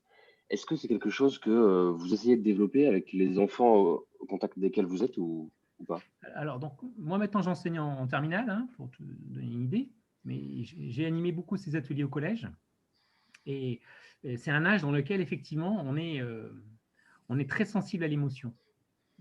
Et plus on est plus jeune, et plus on rattache l'émotion à la réflexion. Vous voyez, on va aimer un professeur, donc on va travailler dans sa matière. Oui, mais bon, si la matière est intéressante, même si tu ne l'aimes pas, il faudrait la travailler. Mais ça, ils ne sont pas du tout prêts, et c'est normal. Même grand, on est encore comme ça. En revanche, à partir du moment où tout d'un coup, vous leur faites travailler, par exemple, le tri des données. Moi, une expérience qui marchait très bien, c'était celui où on prenait un bout de papier, on jetait derrière pour que ça tombe dans une poubelle. D'accord ? Bon, donc on se mettait en groupe, ils jetaient la poubelle, on filmait à chaque fois, jusqu'à ce que ça fonctionne. Parce qu'ils trouvaient ça extraordinaire. Et ben, même eux, quand ils le font, et qu'ils l'ont fait 20 fois, et tout d'un coup, ça finit par fonctionner, ils vous disent « Ouais, génial, je suis trop fort !» D'accord ? Donc, ça veut dire que c'est même en sachant ce qu'on fait, d'accord ? Même en sachant qu'il y a un tri des données, ces effets-là sont très, très forts. Ils résonnent beaucoup en nous. Mais plus on le pratique, justement, et plus ils prennent du recul. Donc, oui, et c'est sûr, c'est quelque chose à développer dans les écoles. Enfin, en tout cas, moi, chaque fois que je pouvais le faire, je le faisais. Et là, avec mes lycéens, je fais d'autres choses par rapport à des recherches, comment on fait une recherche sur Internet, comment on peut se faire avoir. Mais c'est fondamental. Pour moi, c'est fondamental. Est-ce que vous connaissez d'autres manières de l'exercer, cette propriété? Oui, alors, le conseil que je vous donne, c'est que vous allez sur le site de l'Observatoire zététique ou de Cortex. Il y a des ressources énormes de séquences qui ont été faites et réalisées. Par exemple, moi, je me rappelle une qui avait très bien fonctionné avec mes élèves. Je leur donnais un document dans lequel on parlait des pierres extraordinaires du Costa Rica, dans lequel on lit l'article, comme un article de presse, dans lequel on constate qu'au Costa Rica, il y a des pierres parfaites, rondes, et on ne sait pas d'où ça vient. C'est assez extraordinaire, ce truc-là. Et vous finissez par lire le document, et les gamins me disent « Ah mais ouais, c'est extraordinaire. » Alors c'est forcément, donc c'est là on rentre, c'est forcément une force extraordinaire qui arrive. Donc, si c'est extraordinaire, ce n'est pas humain, donc ça se trouve, c'est les extraterrestres. Et très rapidement, on arrive là-dessus. Et puis ensuite, eh bien, quand on lit la correction, on vérifie les données, on vérifie l'information, on se rend compte qu'elles ne sont pas si lisses que ça, qu'il y en a à d'autres endroits, hein, et tout ça s'étonne et tombe. Mais le moment où c'est présenté et l'effet que ça fait, il est très important. Et donc, travailler là-dessus pour prendre des précautions, c'est fondamental. C'est vraiment fondamental. Donc, là, on a 40-45 minutes. Je ne peux pas vous en donner beaucoup. Vous allez, si vous intéressez sur le site de l'Observatoire zététique ou Cortex, vous avez plein de séquences pour vous entraîner, à les lire, à voir tout ce genre de choses. Voilà. conseil que je peux vous donner. Et puis suivre le cours donc zététique, autodéfense intellectuelle, qui est absolument disponible en ligne, qui dure je vous dis, il y a 60 épisodes de 20 minutes. C'est très bien fait et vous sortirez, je pense, assez bien armé. La seule chose qui manque, pas dans la vidéo, hein, c'est que il faut, normalement, c'est des groupes, après on se met par 3 et on mène une des enquêtes. Justement. On en réalise une. Donc il faut l'expérimenter. D'autres questions? Oui, pardon. Vous voulez continuer? Non, je crois qu'il remerciait Laurent. Oui. Moi, j'ai deux. D'abord, je voulais m'excuser pour le micro parce qu'en fait, vous m'avez tous dit sur un MP là, que j'étais. Mais en fait, j'ai pas lu du tout. Donc, c'est pour ça que quelqu'un qui me l'a envoyé sur mon téléphone et c'est là que j'ai vu qu'il fallait que je coupe mon micro. Donc, je suis désolé pour ça. Alors, en fait, l'histoire que tu prévoyais le sexe des bébés, ça m'a rappelé une histoire très, très marrante dans un film qui s'appelle Domicile conjugal. C'est une des trilogies de Truffaut après les 400 coups et puis Baiser volé, où il fait à peu près ce que tu as fait. Hein, c'est-à-dire il va voir les femmes enceintes et il leur dit voilà, je vous prévois, vous me donnez 100 € et je vous prédis le sexe de votre enfant. Puis si je gagne, je garde les 100 € et si je perds, je vous les rends. Et alors, c'est assez intéressant parce que quand vous faites des stats absolument élémentaires, vous voyez que de toute façon, il se fait du fric avec ça. Alors que les gens, a priori, vous leur dites ça, c'est comme ton sac de patates, les gens ils disent, en fait, il est honnête, il ne se fait pas d'argent avec ça. Alors, ce qui est complètement faux. Voilà, donc, et alors, il y a un truc par contre que je trouve intéressant, c'est finalement toutes ces constructions qui effectivement apparaissent, justement, parce que comme elles apparaissent, quel que soit le niveau culturel des gens, en fait, je suis quand même à peu près convaincu qu'elles correspondent à des stratégies de survie. Je pense que, je ne sais pas ce que tu en penses, mais Oui, je oui. pense que, par exemple, le fait qu'on ait des surcorrélations comme ça, parce que je te donne un exemple bête, c'est que, par exemple, ma sœur, elle avait un chien très con, mais très très con, hein, le chien. C'est un labrador vachement joli, quoi. C'est les golden machin, alors con comme tout. Et une fois chez mes parents, il y avait, enfin je sais pas si tu te souviens, chez mes parents, il y a une sorte de bassin. Et il avait sauté dans le bassin, il y avait un feu d'artifice qui se tirait en même temps. Le chien avait conclu que je saute dans le bassin, il y a un feu d'artifice qui part. Bon, tu vois, il avait un peu surestimé sa puissance. Et ben, de sa vie, il n'a plus jamais sauté dans le bassin. Oui. Voilà, bon. Et en fait, je pense que ça correspond un peu, le surcorrélé, à une stratégie de survie. Alors, je ne sais pas laquelle, mais je pense que tous les biais que tu donnes, finalement, ils doivent quand même correspondre pas à rien, quoi. Je pense que... Non, mais la question, justement, c'est que ça correspond à des choses qui sont intrinsèques à nous, à notre système de survie et la façon dont on gère au niveau du cerveau. Donc, c'est intimement. C'est pour ça que en avoir la connaissance et prendre compte qu'on a ces biais-là te permet justement de te dire ah, attends, ici, est-ce qu'il y a corrélation ou est-ce qu'il y a causalité? Mais sinon, instinctivement, tu vas faire la causalité. Pour moi, on est là-dedans. Donc ça, c'est complètement intrinsèque. Et c'est là où il faut réussir à aller au-delà. C'est pour ça que je l'ai intitulé « Sommes-nous tous crédules ?» parce qu'on est tous crédules, par définition. En termes d'efficacité pour notre cerveau, d'appréhension du monde tel qu'il est, on a besoin de faire des courts-circuits. On a besoin d'utiliser des stéréotypes. Parce qu'on ne peut pas tout traiter l'information. Et à un moment, il faut qu'on en ressorte quelque chose. Donc notre cerveau, il trie, il simplifie, il fait un développement au premier ordre. Et des fois, le développement au premier ordre, il n'est pas bon. On a besoin d'aller chercher le deuxième ordre. Mais on n'est pas beaucoup à aller chercher le deuxième ordre. Tu vois ce que je veux dire? Et est-ce que tu crois qu'il y a plus de gens qu'avant qui sont crédules ou... J'ai l'impression qu'on croule sous les horoscopes, les trucs comme ça, mais c'est parce que j'y suis plus sensible. Est-ce que tu crois que ça augmente en ce moment dans un pays en crise comme ça ou qu'est-ce que tu en penses? Écoute, moi, je ne pourrais pas te répondre. Je ne sais pas si on a sondé ça, je ne connais pas. La seule chose que je peux dire sur des études, c'est qu'on est, même si ça semble difficile à croire, on est de plus en plus tolérant.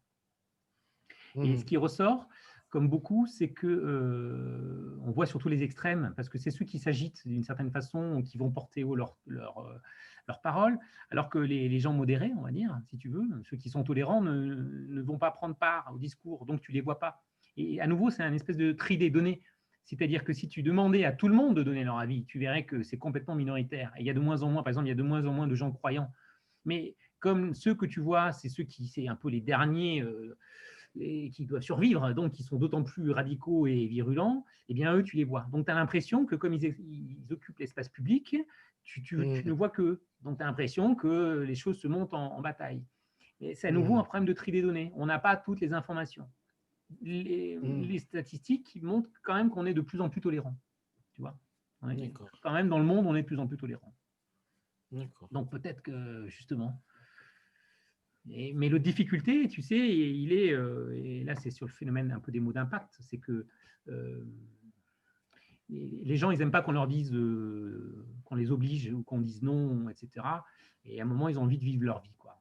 Tu vois, quitte à ce qu'ils aient des réflexes un petit peu ridicules. Alors, donc la science, je trouve que de plus en plus, les gens, ils trouvent qu'on perd... enfin, le retour que j'ai, c'est que les gens trouvent que le monde semble moins magique si on connaît les choses, alors que c'est l'inverse. Tu vois, Feynman le dit à un moment dans sa bouquin, je suis tout à fait d'accord, un artiste qui lui fait le commentaire en lui disant oui, mais vous êtes scientifique, du coup vous êtes rationnel, du coup vous pouvez pas, votre imagination, vous êtes... Il dit oui, mais moi je sais comment fonctionne une fleur, je sais comment est l'intérieur de la fleur, je connais la diversité de la structure, et au contraire, le monde est encore plus beau.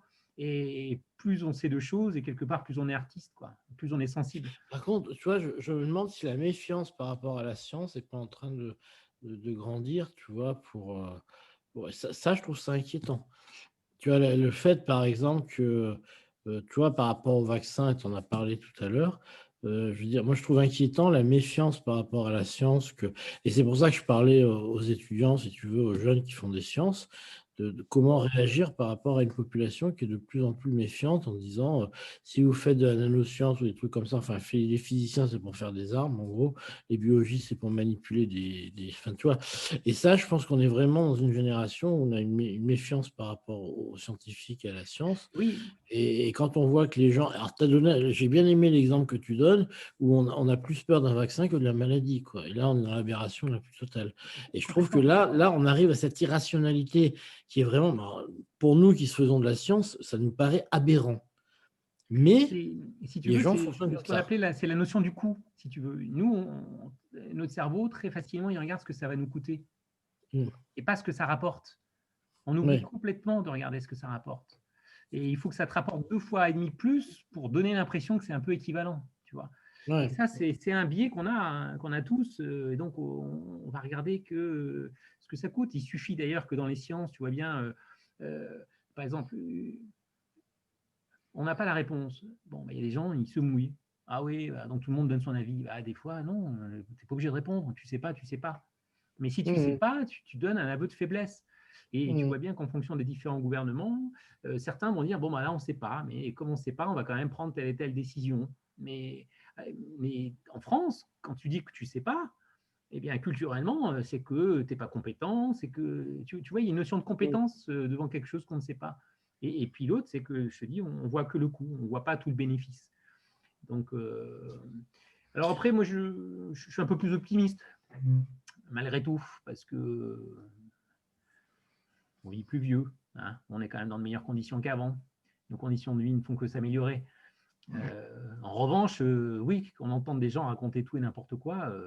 Oui, justement, c'est un peu pour ça aussi que je disais que les étudiants, je pense que vous avez aussi un peu un rôle tu vois, on n'allume pas une lampe pour la mettre sous le boisseau, quoi. Je veux dire, c'est aussi quand vous regardez à la télé les journalistes qui par exemple, qui vous donnent des nombres de morts du Covid qu'ils ne ramènent pas à la population. C'est ça, effectivement, quand vous êtes chez vous, alors je ne sais pas, ça se trouve, vos parents sont des scientifiques, hein, c'est sûrement vrai d'ailleurs, mais quand vous êtes avec dans votre famille, etc., c'est effectivement peut-être... Je ne dis pas que vous devez le faire, hein, ça, je n'ai aucun pouvoir pour vous dire que vous devez le faire, mais je pense que ça peut être bien quand vous commencez à être des scientifiques d'un certain niveau quand même, peut-être autour de vous, d'essayer de remarquer à vos copains, de dire « Ouais, mais regarde, il ne l'a pas ramené au nombre de gens. » Donc, qu'est-ce que ça veut dire quand vous avez un pays qui a 7 fois plus d'habitants? Ou inversement, regardez, par exemple, on a regardé l'autre jour, ça a fait la une des journaux en disant « Les Français sont mauvais en maths ». Bon, il faut regarder les médailles Fields. Les premiers, c'est les États-Unis, il y en a 13. Les deuxièmes, c'est la France, il y en a 12. Sachant que le pays, la France, on a 7 fois plus d'habitants aux États-Unis qu'en France. Ça veut dire qu'on a largement plus que les États-Unis. Et des choses comme ça, où à la télé, vous ne ramenez pas un nombre d'habitants. Nous, on avait regardé avec Thierry Klein, quand le premier confinement, là, quand on s'ennuyait, on avait tracé des courbes ramenées au nombre d'habitants. On avait vu étrangement que tous les pays suivaient la même courbe, si vous voulez. Mais quand vous entendez tant de morts en plus aux États-Unis, ils payent l'addition, je ne sais pas quoi, il faut regarder ramener au nombre d'habitants. En fait, non, c'est pas vrai, si vous voulez. Et donc, l'idée que j'avais un petit peu, c'est de dire que José vous explique tous ces trucs pour que vous en soyez conscient. Et puis aussi, peut-être que ça de vous dire, bah, regardez autour de vous, quand vous êtes avec des copains, des machins, bah, vous leur glissez doucement. Bon, bah, fais attention quand même, il faut regarder un petit peu. Par exemple, bon, ben, un truc exponentiel, au premier ordre, c'est linéaire. Donc, si vous regardez sur 3 jours, voilà, quoi. Si vous avez un truc qui a une incubation sur 15 jours, regardez sur une semaine, ça ne veut pas forcément dire grand-chose. Donc, il y a un lien que je n'ai pas mis, parce que j'y pense maintenant, parce que je sais que je fais ça des fois avec mes beaux-parents ou des gens, vous savez, qui relaient des informations de chaîne là, sur Facebook, si tu n'es pas creusé ceci, etc., tes données. Moi, je disais à mes copains, allez voir, s'il vous plaît, avant de relayer une information, d'accord, vous allez sur Hoaxbuster et vous regardez si ça n'a pas déjà été traité, cette information-là. Eh bien, ça prend 2 secondes, vous le vérifiez, et la majorité de ces espèces de chaînes là, qui viennent un peu nous pourrir, eh bien, elles ont déjà, c'est des vieux trucs qui traînent. Mais faire l'effort d'aller sur Hoaxbuster pour vérifier si ça n'existe pas, c'est un effort, c'est un vrai effort. Mais parfois, ça suffit. Allez, voilà, je comprends, dis-toi, tu as relayé, ok, est-ce que tu pourrais aller vérifier sur Hoaxbuster avant de relayer une information à tout le monde, s'il n'y a pas déjà des gens qui ont travaillé dessus, quoi. Bon, ça déjà, ça porte un peu des fruits, tu vois, sans être obligé de tout démontrer soi-même et de montrer qu'il existe des ressources pour que les gens prennent quelques bons réflexes. Et celui-là, c'en est un. Mais c'est pas évident, hein. C'est pas facile. Hein. Ok, ben, je te remercie beaucoup, José. J'espère qu'on aura l'occasion de se voir, là, parce qu'on pensait se voir ce soir. Et puis, voilà, quoi. Donc, bon, j'espère que ça vous aura... Les autres, on voit demain matin. Les autres, à la bouche, et puis vous alliez creuser un peu tout ça. Ouais. Bah, écoute, c'était très sympa de nous avoir fait ce séminaire à distance. Maintenant, on vit dans un monde virtuel. Quand j'étais gamin, on ne pensait pas trop voir ça, José, un jour. Hein. Ouais. C'est pas le mieux de ce qu'on prédisait. Mais bon, tu as quand même eu pas loin de 50 auditeurs. Hein, donc je crois que tu as battu le record des Après, c'est s'ils sont contents, surtout. Non, mais je pense, tu vois, non, ça, 50 auditeurs, c'était pas mal. Et donc, alors, je vais y rester 2 minutes avec les étudiants, là, pour savoir, ben, d'accord, si tout le monde est encore vivant, là, tout le monde va bien. Demain à 9h, donc on se revoit pour votre petit examen. Donc, je vais rester 2 minutes pour savoir. Très intéressant et merci pour les liens. Tu vois, je vois des messages comme ça. Donc, ça, c'est marrant, si on dirait dans les émissions de radio. Un retour m'intéresserait. Comme ça, tu vois. Donc, oui, donc pour demain, est-ce qu'il y en a qui sont complètement à la rue, qui n'ont pas compris un truc complètement ou... J'ai vu quelqu'un qui me parlait de la. Alors, c'est qui m'a envoyé un mail là tout à l'heure, je vais lui répondre quand même. C'est Nicolas Aparicio da Silva, il est par là ou pas? Non? Moi, j'avais une question, mais par rapport au séminaire, vous l'avez enregistré. Est-ce que vous pourrez nous l'envoyer? Ouais, je le mettrai en ligne, ouais. Je le mettrai en ligne. Pour ma maman, ça lui sera utile. Pourquoi elle croit aux pierres philosophales, vraiment? Non. Vite, regarde, j'ai trouvé un truc sympa, etc. Oh, ouais, José, c'est faire ses cours de physique en tout ça, au moins faire une bonne introduction, et c'en est une bonne. Ouais. J'ai les mêmes aussi. Donc, je le mettrai en ligne. Ouais. Donc, vous voyez, on dit, Julia, si quelqu'un vous propose 100 € pour ça, c'est un garçon ou une fille, vous ne faites pas avoir. En général, c'est sur le ventre rond ou qui pointe, mais bon. Julia, je te parie 100 € que c'est un garçon. Mon mari dit la même chose. Et si vous perdez, vous le rendez. Si vous gagnez, vous les gardez, c'est ça. Allez, je vous conseille Domicile conjugal, c'est un joli film. C'est voilà quoi. Oui, donc si, il est là, monsieur Nicolas Aparicio. Enfin, je le vois en ligne, mais alors, José me dit un retour des étudiants sur ce qui leur a plu dans ce séminaire m'intéresserait. S'il y en a qui peuvent m'envoyer 2-3 mots, juste une ligne, en me disant ce qui vous a plu, chacun, quelle partie vous a plu, comme ça lui fera un petit truc. Vous m'envoyez un mail avec 2 lignes, hein, c'est pas la peine d'en mettre des tartines, hein, juste pour l'aider, quoi. Bon, donc, alors Nicolas Aparicio, je le vois ici connecté, mais il est parti. Bon, ben il est parti. Alors oui, donc quelqu'un a des questions, vous avez tous réussi à tout faire. C'est bon, vous maîtrisez l'affaire? Pas encore, hein. Il y a des trucs à finir. Hein. Ouais, alors ce que je voulais vous montrer, alors attendez, je vais vous montrer quand même un truc du coup, parce que vu que je suis là, putain, ça sonne de partout, ça, des SMS, des machins, des trucs, des bidules. Alors, je vais quand même vous montrer un truc que je voulais vous montrer avant de vous laisser partir. Alors, attendez. Je vais me partager mon truc. Je vais partager. Alors, partage AirPlay. Allez, Zoupeta. Alors, est-ce que ça va marcher si je fais ça? Ça marche. Donc, si maintenant je vais chercher ça, alors je vous explique en fait le truc, la subtilité, enfin, subtilité, c'est un grand mot. Mais en fait, il y a un truc, je crois que j'ai discuté avec une personne là, juste avant le séminaire, et en fait, c'était pas. Peut-être un truc que vous n'avez pas forcément bien saisi. Donc, jusque-là, je pense que tout le monde. Je me remarche mon truc. Donc, je pense que jusque-là, tout le monde a dû arriver jusqu'à cette formule-là. OK. Est-ce que tout le monde est arrivé jusqu'à ce qui est encadré là? Oui. OK. Alors, ensuite, le problème, c'est qu'est-ce qu'on fait de ce truc-là? Donc là, il y a plusieurs techniques. Donc, la première, c'est de faire ce qu'on a fait. Donc, vous avez L11. Je pense que vous avez remarqué que L11, c'est simplement, c'est exactement le terme qu'on a calculé en cours. D'accord? Parce que c'est quand vous avez une matrice, c'est ce que j'ai dessiné. Putain, il ne faut pas que j'arrive. Parce qu'en fait, quand j'appuie sur le bord, ça me fait défiler et tout. Donc, le L11, quand vous avez votre matrice de conductivité, L11, c'est simplement ce terme qui est là. Donc, vous avez ici les réponses. Dans la diagonale, vous avez les réponses linéaires. Donc, ça, c'est la réponse du courant électrique au champ électrique. Là, c'est la réponse du courant de chaleur à un gradient de chaleur. Puis là, vous avez les termes non diagonaux, c'est-à-dire c'est la réponse du courant électrique à un flux de chaleur. Ça, c'est la réponse d'un courant de chaleur à un champ électrique. Okay, donc, ce terme-là, c'est simplement le sigma EF. C'est normal, c'est celui qu'on a calculé en cours. C'est le normal, j'allais dire. Donc, vous retrouvez la même expression qu'on avait eue en cours, hein, tout bêtement. C'est-à-dire cette expression ici. OK. Et alors, en cours, on l'avait écrite comme ça.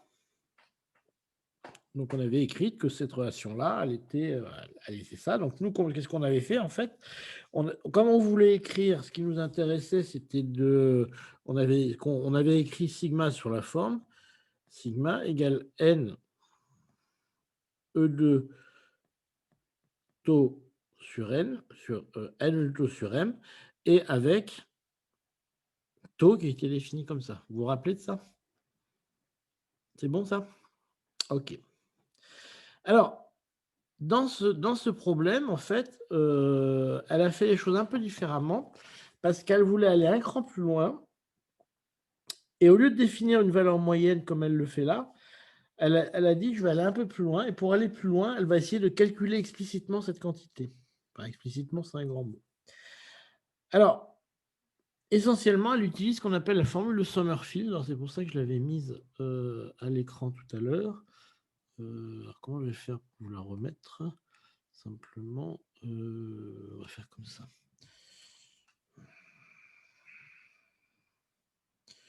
Alors, attendez. Ça, c'est mon truc à moi. Attendez, je vais arrêter de partager 2 secondes parce que je ne sais pas où tomber. Je ne sais pas trop ce qui va sortir de là. Ouais.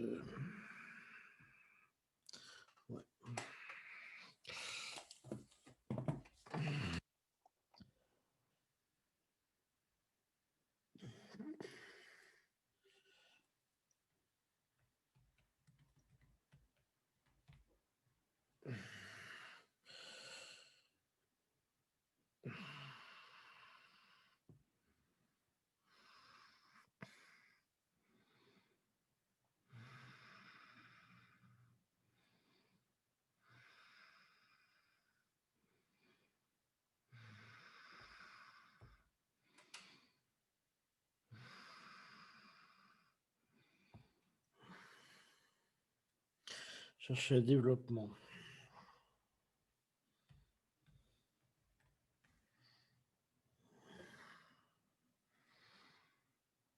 Voilà. OK. Donc, alors, une fois qu'on en est là, donc, hop.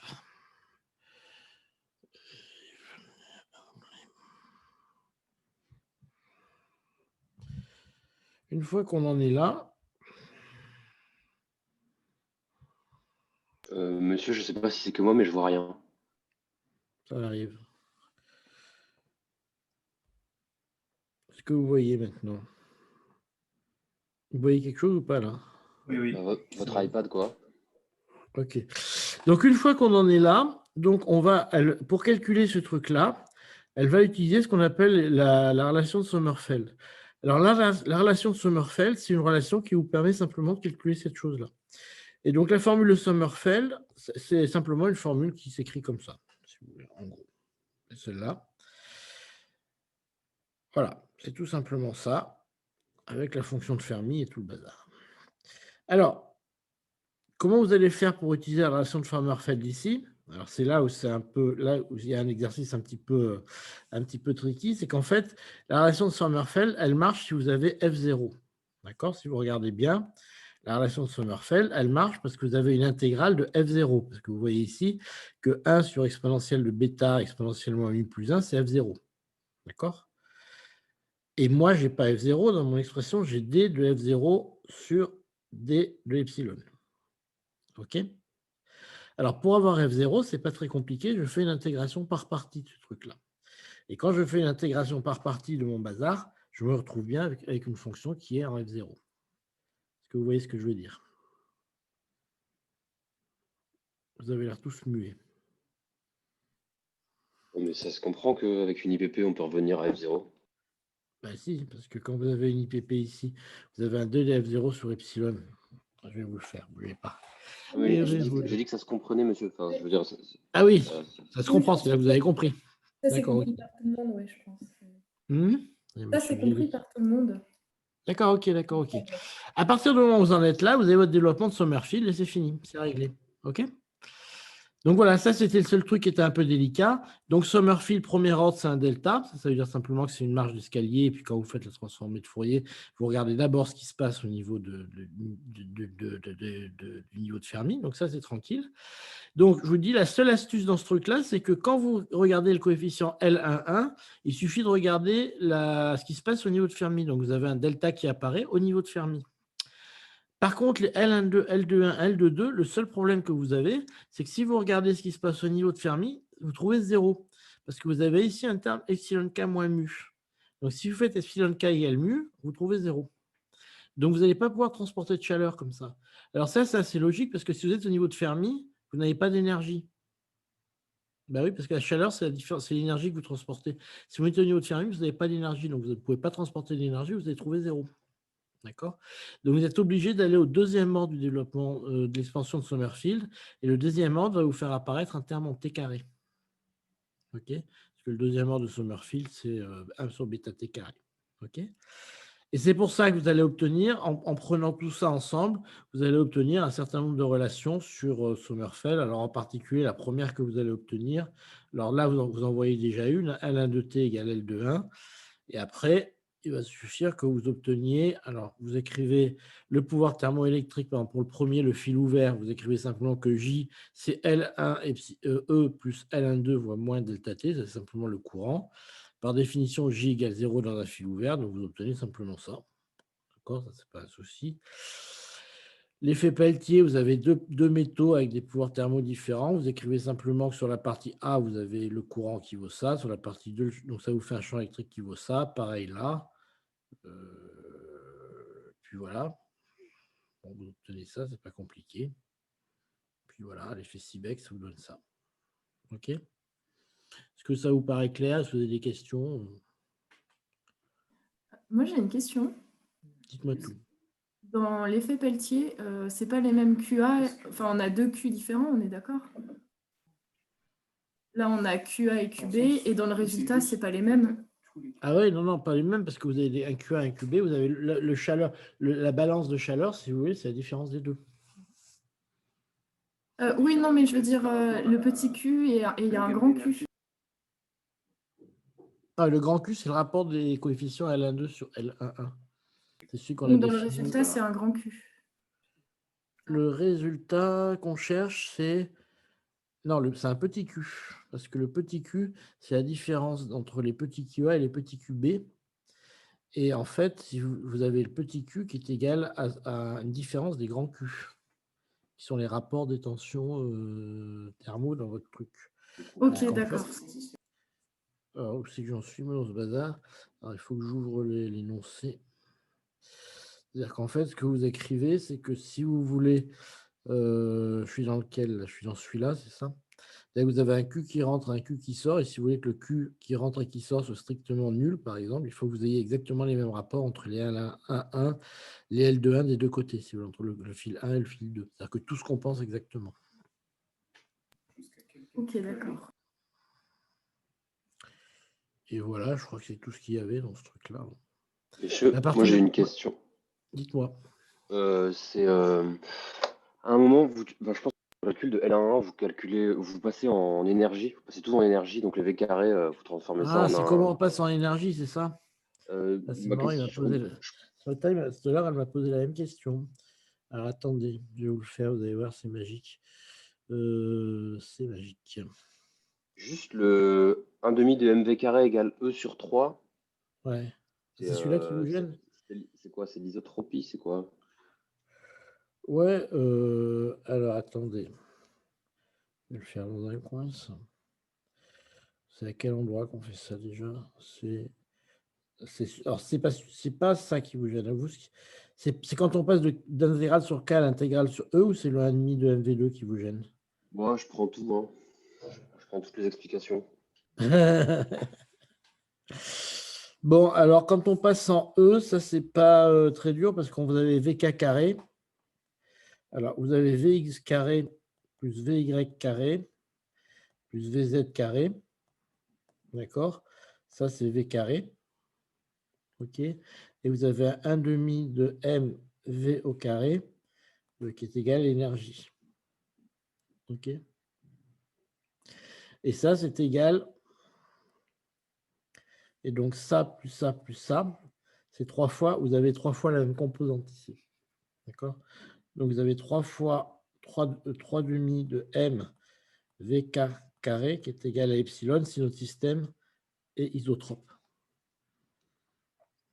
S'il est isotrope, hein, je veux dire. Et donc, vous revenez avec vk carré qui est égal à 2 tiers de m epsilon. Ça doit être ça que j'ai marqué quelque part, non? Je peux te planter. Si c'est ça que vous avez écrit. E sur M. Ouais, 2 tiers epsilon de m. Putain, j'ai du bol, j'ai gagné. Alors, par contre, comment on passe des K à DE, ça c'est un peu plus. Ben, c'est fait là, en fait. Je l'ai fait parce que vous n'êtes pas le premier à me poser la question. Vous écrivez tout connement que dk, c'est 4 pi K2 dk. Ok, vous êtes d'accord avec moi? Par ailleurs, vous avez que l'énergie, c'est K carré. Je barre de K2 sur 2m, d'accord? Donc, si epsilon, c'est K carré, D de epsilon, c'est K dk. On laisse tomber tous les autres facteurs. Vous êtes OK? Ouais. Donc, J'ai dit oui. Pardon? Non, je me tais, je vous laisse parler. Donc, vous avez K2 dk ici. Je l'écris simplement sur la ferme K fois K dk. OK, bon, ça, je le retiens là, en fait, j'arrive là, ici. Donc, K fois K dk. Bon, mais K, vous voyez que c'est racine de epsilon, du coup. Et K dk, eh bien, vous voyez que c'est simplement D de epsilon. D'accord? Donc là, j'ai racine de epsilon, D de epsilon. D'accord? Mais il se trouve qu'à 3D, racine de epsilon, c'est la densité d'état. Regarde, des coefficients, hein, je lui dis, tout le reste, j'oublie, mais il y a des coefficients. Donc ça me fait N de epsilon, D de epsilon.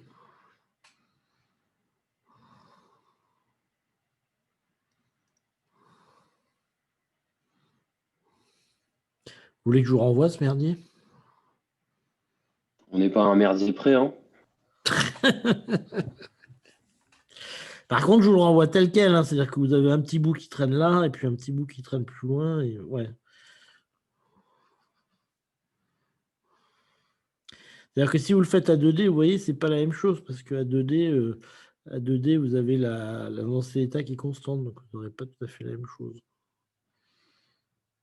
Non, mais ça, c'est pas dur, hein, c'est juste de voir que K2DK, epsilon K2, bon, c'est un peu chiant, parce qu'en fait, c'est simplement les différentiels que vous maniez. K2DK, epsilon K2, etc., etc., etc. Putain, il y a de la perte au feu, hein, on n'en est plus que 23 en ligne. Bon, je vous l'envoie. S'il y a encore des questions. Là, vous expliquez pourquoi est-ce qu'on arrive à obtenir N2E et comment transformer VK fois VK, c'est ça? Ouais, j'exprime comment on passe de l'intégrale à DK à l'intégrale sur N2. Ah, ok. Alors moi, j'ai l'impression que c'était un tour de passe-passe et qu'il n'y avait pas de justification. Ok. Ah, si, quand même, il y a une justification, oui. Ben, en gros, vous êtes sur une sphère, d'accord? Et puis, en fait, cette sphère-là, elle a une rayon K, mais le E, le problème, c'est que le E, il a une tête en K carré. Donc, quand on passe de l'intégrale à K, vous intégrez K dans l'espace et l'intégrale sur E, qui, lui, est en K carré, c'est pas complètement évident. Vous voyez ce que je veux dire? Oui, bien sûr. C'est pour ça qu'il y a ça qui intervient, quoi. Ça marche. Ok, merci. Du coup, monsieur, pour confirmer, demande d'avoir une feuille A4.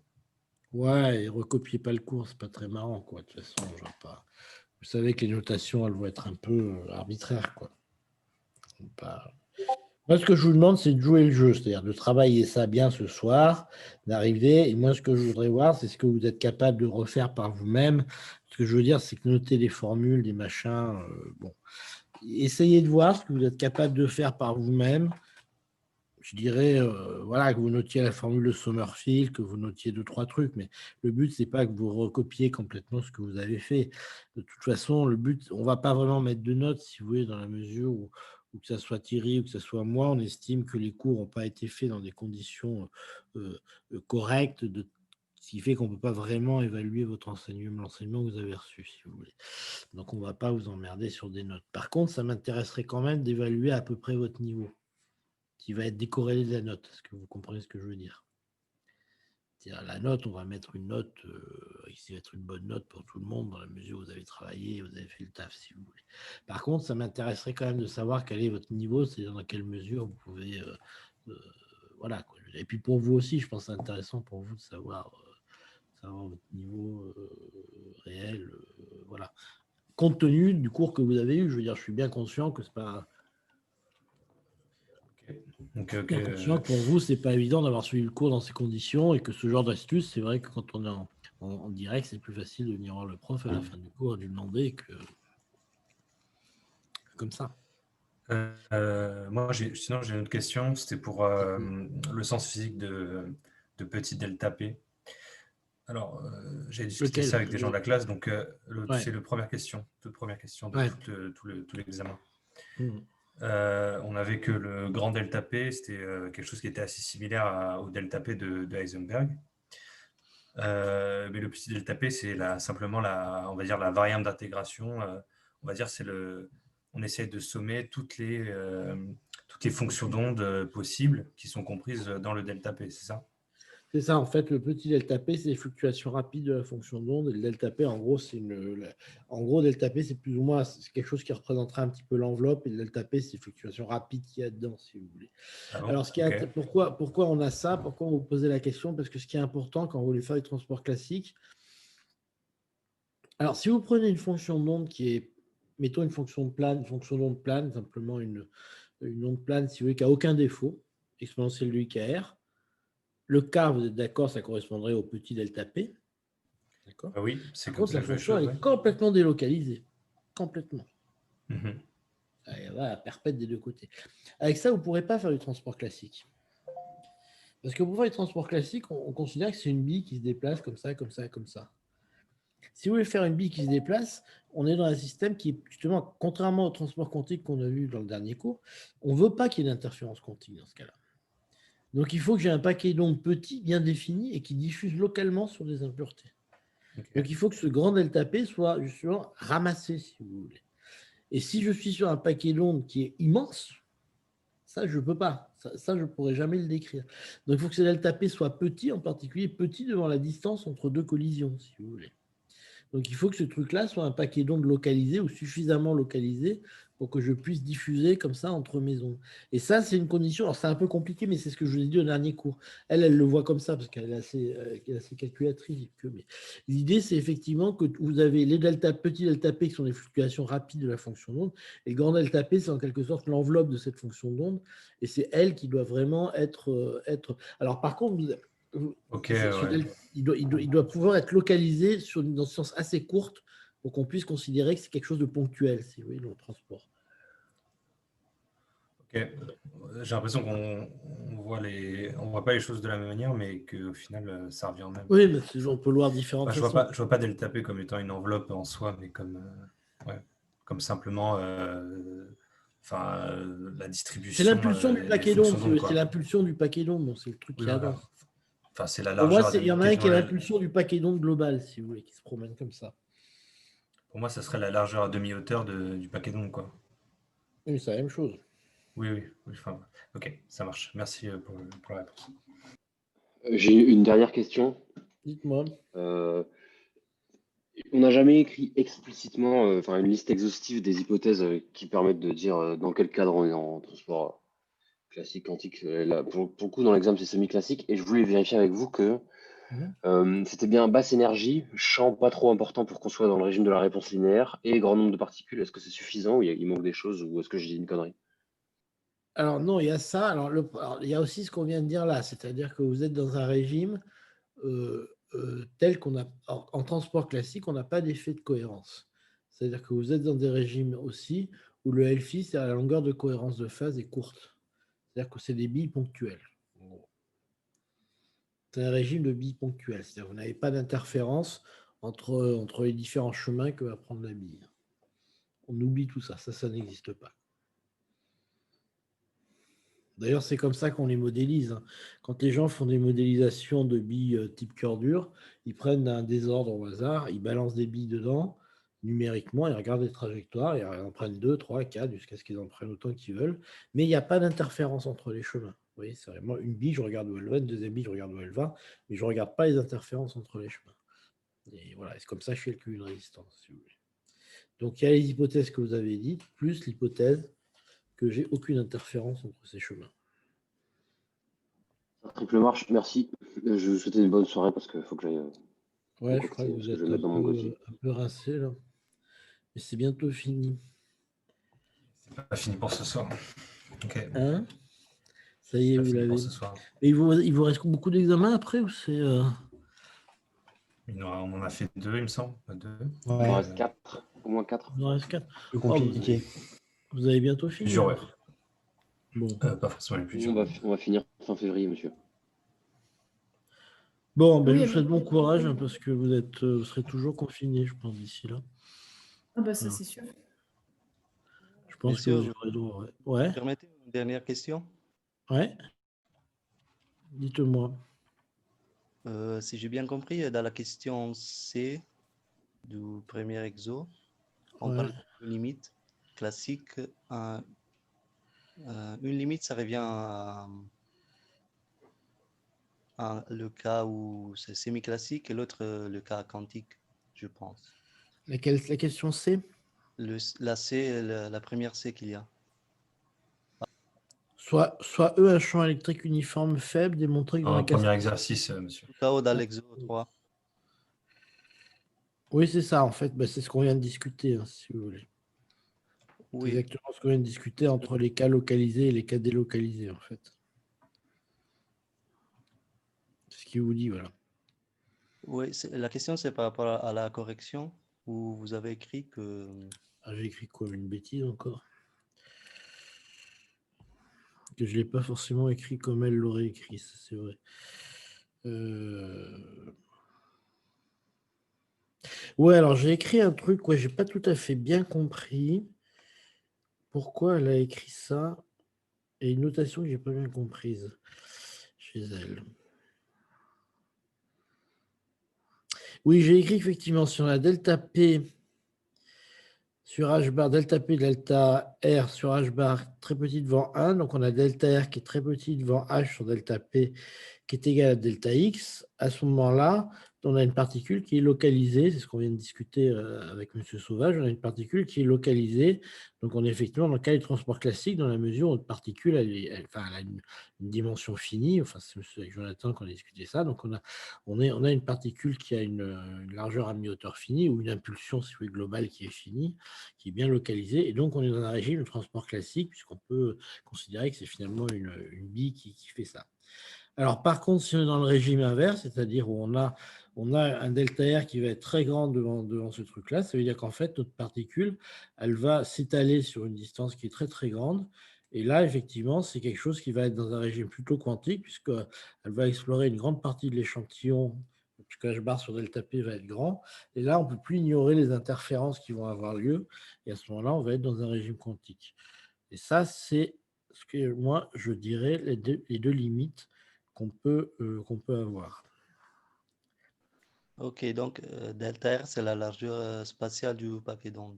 Oui, c'est ça. Pour moi, c'est ça. Delta R, c'est la largeur spatiale du paquet d'ondes. Ah, Elle, d'accord. c'est comme ça qu'elle définit le transport classique quantique. C'est bon. Sur la taille du paquet d'ondes qu'elle définit ça. Elle. Merci beaucoup. Voilà. Bonne soirée à vous, au revoir et merci pour le séminaire, il était cool. Super, je vous retrouve demain matin. À plus. À demain. À demain. À demain. Merde, faut que je me réveille demain. Ah bah oui, c'est une bonne idée. Oui, toi, ouais. Au revoir, à demain. À demain.